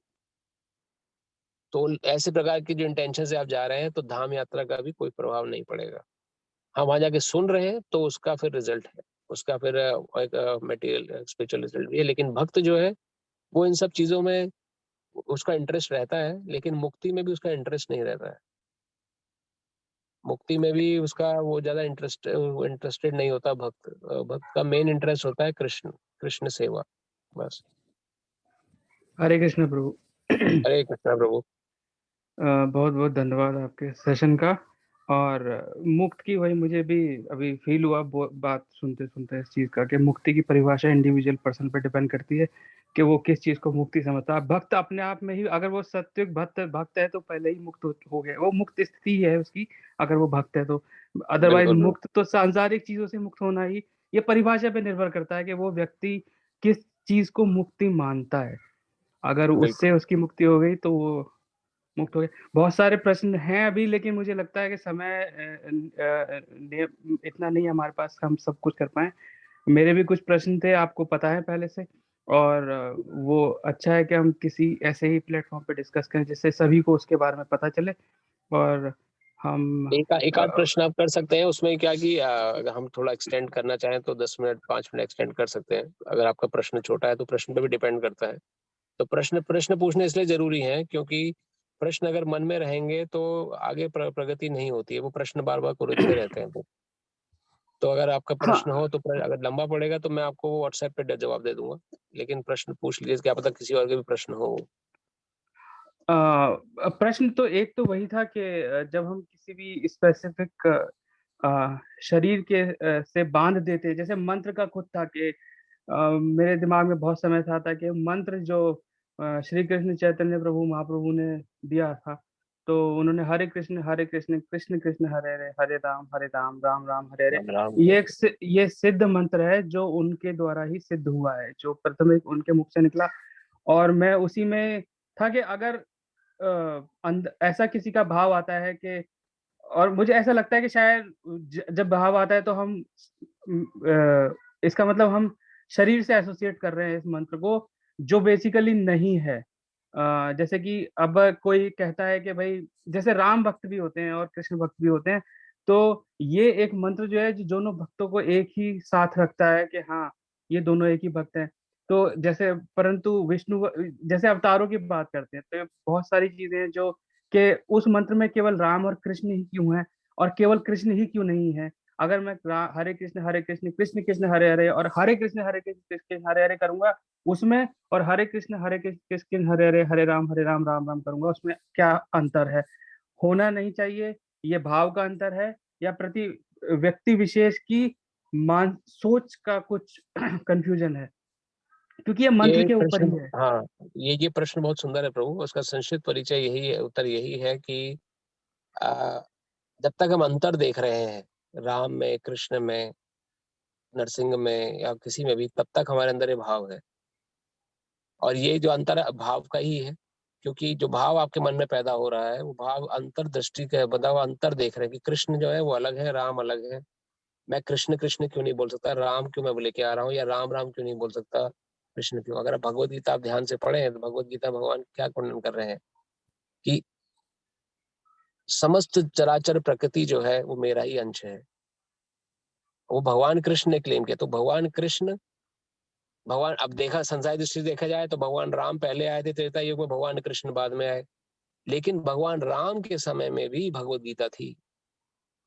इसकी बात, ये बात किसको पता? उस समय भगवत गीता पे चर्चा होती थी, लेकिन लिपिबद्ध नहीं थी। लिपिबद्ध यानी लिखी हुई अवस्था में वेद व्यास जी ने प्रस्तुत करी है आज से 5000 साल पहले। लेकिन भगवान राम के समय में भी विष्णु भगवान की चतुर्भुज रूप में पूजा होती थी। जो त्रेता युग था उस समय मूर्ति पूजा को प्राधान्य था। तो विष्णु तो साक्षात प्रकट है। यशोदा माता, कौशल्या माता के घर में स्वयं विष्णु प्रकट हुए हैं। भय प्रगट दयाला दीन भय प्रगट कृपाला दीन दयाला कौशल्या हितकारी। इतना सुंदर भगवान राम का रूप है। स्वयं नारायण वहां विराजित है, लेकिन फिर भी कौशल्या माता विष्णु भगवान से प्रार्थना कर रही है कि मेरा बेटा वन में गया है, कृपया ध्यान रखिए उनका। तो ये भगवान की लीला है। लेकिन जब तक मन में ये अंतर्भाव है कि भगवान राम अलग है, कृष्ण अलग है, तब तक हम ये अंतर्दृष्टि से हम देखते रहेंगे। जब जब ये इस दृष्टि से आपको हमें कैसे ठीक करना है, भगवान कृष्ण की वाणी समय भगवान कहते हैं कि मैं, भगवान कृष्ण और राम में कोई अंतर नहीं है, उसी प्रकार भगवान कृष्ण और विष्णु में कोई अंतर नहीं है। ये सब भगवान कृष्ण के ही अलग अलग स्वरूप है, रूप है। इसमें किसी प्रकार इनका जो मंत्र है, वो मंत्र जो है अब वो परिस्थिति के हिसाब से और समय के हिसाब से है। जैसे कि सतयुग में यही भगवान कृष्ण को प्रसन्न जो करना होता था तो मंत्र क्या था? ओम नमो भगवते वासुदेवाय। ये सतयुग का मंत्र था, जो प्रहलाद महाराज जी, जिसको प्रहलाद महाराज जी उच्चारण कर करके जिन्होंने नरसिंह देव जी को प्रकट किया कृष्ण रूप में। कृष्ण भगवान नरसिंह में प्रकट हुए, ओम नमो भगवते वासुदेवाय। जैसे अभी हरे कृष्ण महामंत्र से हर युग का एक मंत्र है। इस युग का मंत्र हरे कृष्ण महामंत्र है, जिसे देने के लिए कृष्ण भगवान चैतन्य महाप्रभु के रूप में आए। इस हरे कृष्ण महामंत्र को जो पृथ्वी पर लाने वाले, अब हर हर युग का अपना एक मंत्र भगवान कृष्ण ने प्रदान किया। सतयुग का ओम नमो भगवते वासुदेवाय था। त्रेता युग का एक अलग मंत्र रहा है, जिसमें विष्णु भगवान का वर्णन हुआ है, और इस ओम नमो भगवते वासुदेवाय का भी उच्चारण हुआ था। लेकिन उस मंत्र को अगर आप इस युग में लेंगे फर्क पड़ेगा, लेकिन एकदम डायरेक्ट असर नहीं है। जैसे कि सिर दर्द की दवाई एस्पिरिन भी है और डिस्पिरिन भी है। असर दवाई, असली दवाई कौन सी? जो सिर दर्द की लेंगे तभी सिर दर्द ठीक होगा। असर दूसरी भी करेगी लेकिन कम करेगी। तो इस युग का जो प्राधान्य मंत्र है, कली संत्र उपनिषद में और श्वेताश्वर उपनिषद वर्णन मिलता है। कल हरे नाम एव केवलम इति षोडश नाम नाम, यानी कि जो 16 शब्दों का मंत्र जो है, यही इस युग का मंत्र बताया गया है उपनिषदों में। हरे कृष्ण कृष्ण कृष्ण हरे हरे, हरे राम राम राम हरे हरे। अब इसमें जो राम शब्द आया है वो 3 लोगों के लिए संबोधित है। या अगर आप भगवान राम के प्रति आकर्षित हैं तो ये राम भगवान राम को संबोधित कर रहे हैं।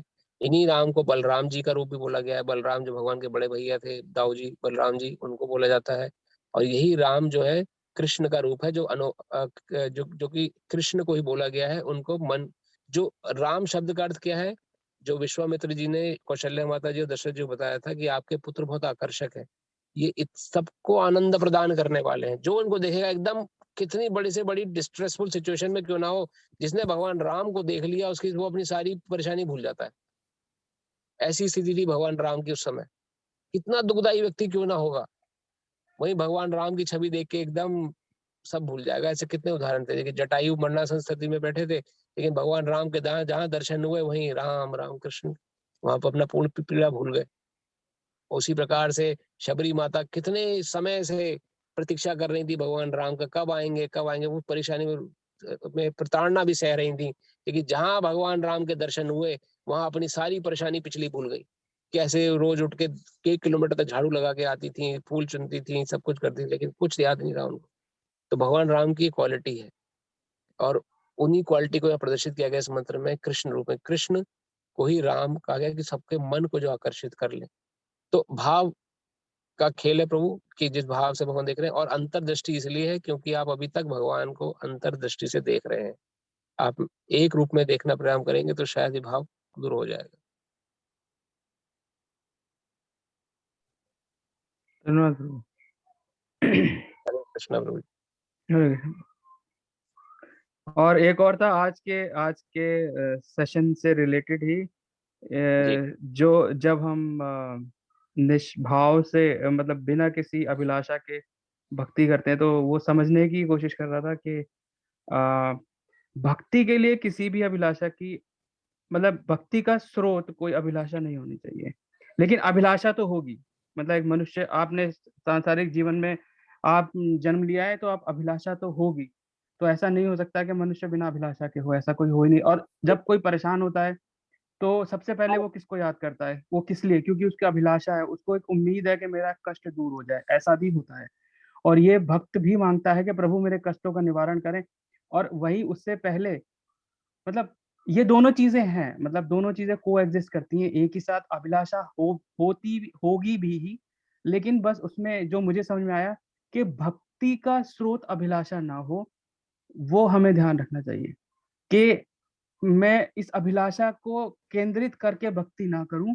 अगर मैं भक्ति करता हूं और मेरी अभिलाषा भी है, तो वो दोनों चीजें साथ साथ हो सकती हैं, क्योंकि मनुष्य है और मनुष्य की अभिलाषा होगी। बिना अभिलाषा रहित मनुष्य संभव नहीं है, बिकॉज वो मनुष्य है, उसने संसार में जन्म लिया है, उसका परिवार भी है, उनके प्रति भी उसकी अभिलाषा होगी, अपने करियर के प्रति भी अभिलाषा होगी, और बाकी जो भौतिक चीजें अभिलाषा होगी, कष्ट ना हो वो भी एक अभिलाषा होगी।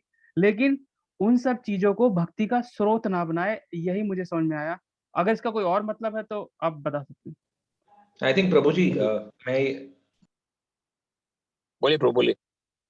आप जो आई थिंक मेरे हिसाब से जो नीरज प्रभु जी बोल रहे हैं वो ठीक है कि अभिलाषा है। तो वही आई थिंक जितना हमने लर्न किया है कि हमें भक्ति करना है, और हम अभिलाषा तो डेफिनेटली हम रखेंगे। कहीं ना कहीं मनुष्य है तो अभिलाषा वो अभिलाषा वाले भाव डेफिनेटली आएंगे, बट उसको अवॉइड करने की कोशिश करेंगे, बस उसका प्रयास कर सकते हैं।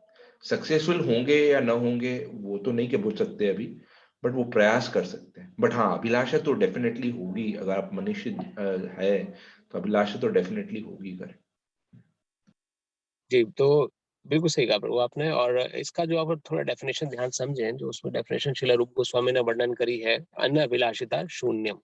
अभिलाषा मतलब कि किसी प्रकार की संसारिक अभिलाषा हमें नहीं करनी। जो सोर्स आपने बोला कि भक्ति के लिए सोर्स अभिलाषा नहीं होनी चाहिए, बिल्कुल सही है वो।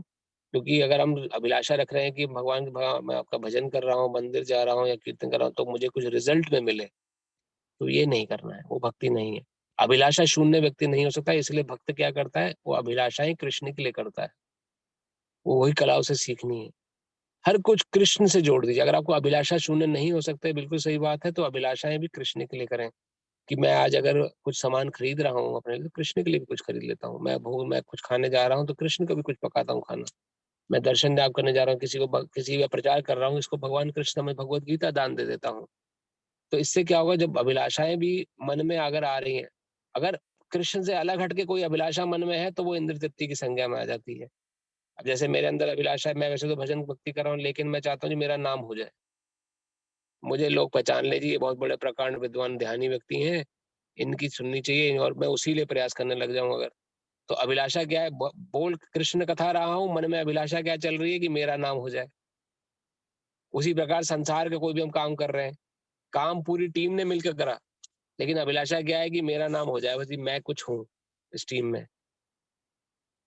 तो अपना जो हरे कृष्णा प्रभु, अपने सॉरी, मैं ये थोड़ा ये तो खैर सेल्फ सेंटर्ड वाला अभिलाषा से मतलब मेरा केवल ऐसे ही नहीं था। अभिलाषा से मतलब ये भी था कि सपोज आपका कोई मित्र है और आपके मित्र परेशान है किसी वजह से, राइट? वो उसकी घर की एक प्रॉब्लम है, उसका बच्चा परेशान है, तो आप क्या करेंगे?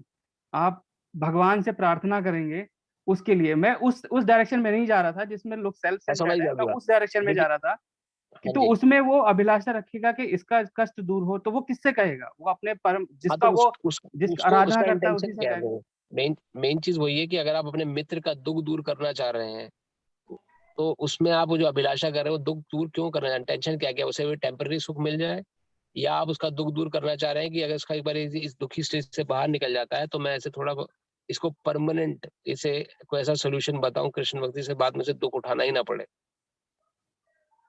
तो अभिलाषा भी अगर आप करनी है, अगर आप किसी का दुख दूर करने के लिए प्रार्थना भी कर रहे हैं, तो भगवान से प्रार्थना कर सकते हैं। भगवान अभी जैसे यूक्रेन में सपोज करिए ये परेशानी आई, तो वहां पे भक्त लोग प्रसाद वितरण कर रहे हैं, आपने देखा होगा कई बार यूट्यूब पे कितनी हाँ, सारी पिक्चर देखा आती है। है। उनके जीवन में परेशानी आई और वो प्रार्थना भी कर रहे हैं उन लोगों के लिए कि भगवान ये जो प्रार्थना, ये भक्त लोग फंस गए हैं, संसार में परेशान हो रहे हैं, ये लोग इस संसार परेशानी से दूर हो जाए, निकल जाए। तो ये जो वो कर रहे हैं, क्या वो संसारिक है, वो उनका मूल उद्देश्य क्या है, इस परेशानी से बाहर निकल के दोबारा से फिर वही गलत काम करने लग जाए, ताकि फिर से परेशानी हो जाए, फिर से जीवन में परेशानी आ जाए। भक्त की जो अभिलाषा हो रही है, दूसरों की भगवान से जो प्रार्थना कर रहा है भक्त संसार परेशानी निकले, उसका मूल उद्देश्य यही है कि आप उसको उस परेशानी से निकाल के उसे कृष्ण से जोड़ें किसी प्रकार, ताकि जीवन में उसको परेशानी फेस करने का चैलेंज जो शक्ति है वो अंदर से डेवलप हो। अगर आप कोई दुखी, आपने किसी व्यक्ति को देखा, उसको दुख, जैसे फॉर एग्जाम्पल कोई व्यक्ति अगर परेशान है अपनी अवस्था में, उसको उसको जीवन को बहुत टेरिबल डिजीज हो गई है, टर्मिनल डिजीज हो गई है, जिसका क्योर नहीं हो पा रहा है या क्योर बड़ा मुश्किल, उसके लिए आप प्रार्थना कर रहे हैं कि भगवान ये इसकी टर्मिनल डिजीज ठीक हो जाए किसी प्रकार से, इसका परिवार है, बच्चे हैं छोटे, उनका पालन पोषण कैसे होगा, अगर इसको कुछ हो जाता है तो कृपया आप इसको ठीक करें। तो उद्देश्य क्या है कि ये ठीक हो जाए, परिवार का पालन पोषण, जब परिवार का पालन पोषण करने लायक होता है, अगर ठीक हो जाता है, परिवार का पालन पोषण कर रहा है, लेकिन साथ साथ मांसाहार भी करने लग गया, वो मांसाहारी व्यक्ति अगर किसी जीव को मार के खा रहा है या किसी और दूसरी अवस्था में, तो वो चीज से हमने प्रार्थना करी उसको ठीक करने के लिए, ठीक करने के बाद भी वो फिर से गरित कार्यों में पड़ जाएगा, तो उसके लिए भक्त पर अभिलाषा नहीं करता। वो भगवान से प्रार्थना करेगा ठीक होने के लिए, और भगवान से उसकी अल्टीमेट प्रार्थना क्या होगी कि अगर इसका जीवन सफल होता है, जीवन ठीक होता है, तो ये भक्त बने, ये इसको ज्ञान हो आपके बारे में, ताकि संसार के जन्म मृत्यु के चक्कर से छूट सके। एग्जैक्टली सेम प्रश्न शिला प्रभुपाद जी से उनके एक शिष्य ने पूछा था एक व्यक्ति से कि आप लोग इतनी बड़ी संस्था चला रहे हैं इस्कॉन, आप चैरिटी क्यों नहीं करते हैं, इतने लोग भूखे, वृंदावन में कितनी विधवा माताएं भूखी घूम रही हैं, कितने ओल्ड एज होम्स, कितने होमलेस पीपल्स यूएस में है, आप उनको क्यों नहीं काम देते हैं, आपके पास इतना मॉनेटरी फंड है, इतना बैकअप है, इतने रिसोर्सेज हैं आपके, कितने लोग के कल्याण आप चैरिटी से कितना गुड कर सकते हैं। तो शीला प्रभुपाद ने उनको वर्णन किया कि what is good, what is the definition of good. Definition of good ये नहीं है कि आपने आज उसको सुख प्रदान रोटी दे दी तो वो कल दुखी नहीं होगा, या आपने आज उसको पैसा पकड़ा दिया तो कल कौन। Actual definition of good is to get him rid of this human form of life. This जन्म मृत्यु के चक्कर से कोई छूट जाए, सबसे बड़ा बेनिफिट ही यही है। जब तक संसार में व्यक्ति जन्म मृत्यु के चक्कर में पड़ा हुआ है प्रभु, तब तक वो दुखी रहेगा ही रहेगा। और अल्टीमेट बेनिफिट, अल्टीमेट अभिलाषा जो आप कर सकते हैं किसी व्यक्ति के लिए, वो यही कर सकते हैं कि इसका संसारिक चक्र छूट जाए। जब तक संसार में गिरेंगे, अभी हम अपनी सिचुएशन सोचते हैं कि हम लोग सिक्योर हैं, लेकिन पॉसिबिलिटी ऐसी है कि किसी समय कभी कुछ भी हो सकता है सबके साथ, मेरे साथ भी, आपके साथ भी, किसी के साथ भी। We don't know. ये सबसे बड़ा दुख है, सबसे बड़ी परेशानी यही। तो अल्टीमेट गुड क्या है कि किसी को कृष्ण भक्ति बताई जाए, ताकि कृष्ण भक्ति करने से जब अगर भक्त वो ये नियम का पालन कर सकता है और हरे हरे कृष्ण नाम जब करता है, तो हो सकता है कि उसे फिर से संसार में जन्म ना लेना पड़े, हो सकता है कि उसका जीवन भक्तिमय हो जाए। तो भक्ति इज द अल्टीमेट गुड। अगर आप किसी के लिए अभिलाषा कर रहे हैं तो उसको भक्ति के लिए, उसको भक्ति मिले, ये प्रार्थना करें भगवान से, भगवान आपकी भक्ति से प्राप्त हो, तो उसके सारे दुख अपने आप स्वतः समाप्त हो जाएंगे। प्रभु जी एक हरे प्रश्न कृष्णा प्रभु। प्रभु जी एक हरे प्रश्न कृष्ण। था कि अगर अच्छी तबीयत के लिए आप कुछ प्रार्थना करते हैं तो वो कर्म कांड का पार्ट नहीं है वो? मतलब देखिए प्रश्न हाँ देखिए, अच्छी तबीयत क्यों चाहिए? क्या फिर से हम व्यभिचार और मांसाहार कर लें इसलिए अच्छी तबीयत चाहिए, या फिर से हम अपना दूसरों को बुली करें, या जो भी जो ऐसी मेंटेलिटी होती है, तो ये अच्छी तबीयत से चाहिए कि भगवान का भजन साधन कर सके। उस पर डिपेंड करता है प्रभु जी। अगर आप इंटेंशन है कि मैं ठीक हो जाऊं, और या मैं बिल्कुल एकदम, या कोई व्यक्ति ठीक हो जाए, एकदम अच्छी तबीयत उसकी हो जाए, और ठीक होने के बाद क्या करें, फिर से पब्स, फिर से होटल रेस्टोरेंट में ड्रिंक करना, या फिर से मांसाहार करना, ही जीवों को मार के खाना, अगर वही सब करने के लिए ठीक होना है, तो फिर वो इंटेंशन तो खराब है ना प्रभु। फिर वो तो कर्म कांड बन जाएगा, फिर से आपको रिएक्शन पड़ जाएगी। लेकिन अगर ठीक होना है किस उद्देश्य से कि ठीक हो जाऊं एक बार भगवान, फिर मैं आपका भजन साधन करूंगा, आपकी सेवा करूंगा, प्रचार करूंगा, और आपकी भक्ति में लगूंगा, और ये मनुष्य जीवन सफल करूंगा, ताकि दोबारा से मरने के लिए संसार में ना आना पड़े, परेशानी ना हो। अल्टीमेट उद्देश्य अगर हमारा प्रभु शास्त्र अन्मुख है ना, तो आप संसारिक कार्य को भी भक्ति बना सकते हैं, किसी को भी।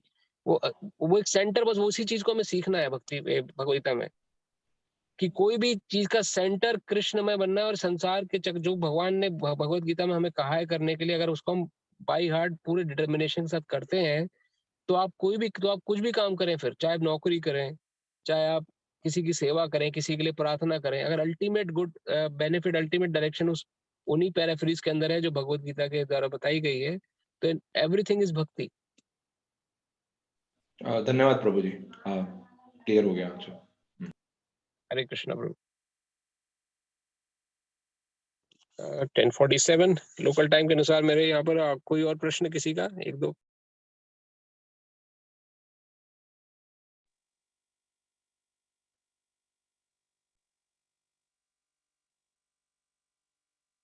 अगर नहीं तो कथा को हम यहीं विराम देते हैं। आप सभी का बहुत बहुत धन्यवाद, और आप सभी से विनती, आप आते रहे तो हमें प्रेरणा मिलती है बोलने की भी, और हमें भी कुछ सीखने को मिलता है ना। ये माया देवी से तो युद्ध चल ही रहा है सभी का। तो इन्हीं शब्दों के साथ हरे कृष्णा। और प्लीज आप व्हाट्सएप ग्रुप पे ट्यून रहे। मैं महाराज जी जैसे ही आते हैं तो मैं कुछ मैसेज अगर वहाँ डालता हूँ, तो हो सकता है कि हम ऑफ द रूटीन होगा, इवनिंग में ही क्लास रखेंगे अगर होता है महाराज जी की, ताकि हम सभी लोग, क्योंकि वर्किंग डे है तो सुबह तो कोई नहीं आ पाएगा, but in evening we can have some darshan, some blessings from guru Maharaj. If it's possible I will try for that. Sure प्रभु। हरे कृष्ण। हरे कृष्णा एवरीबॉडी। हरे कृष्णा।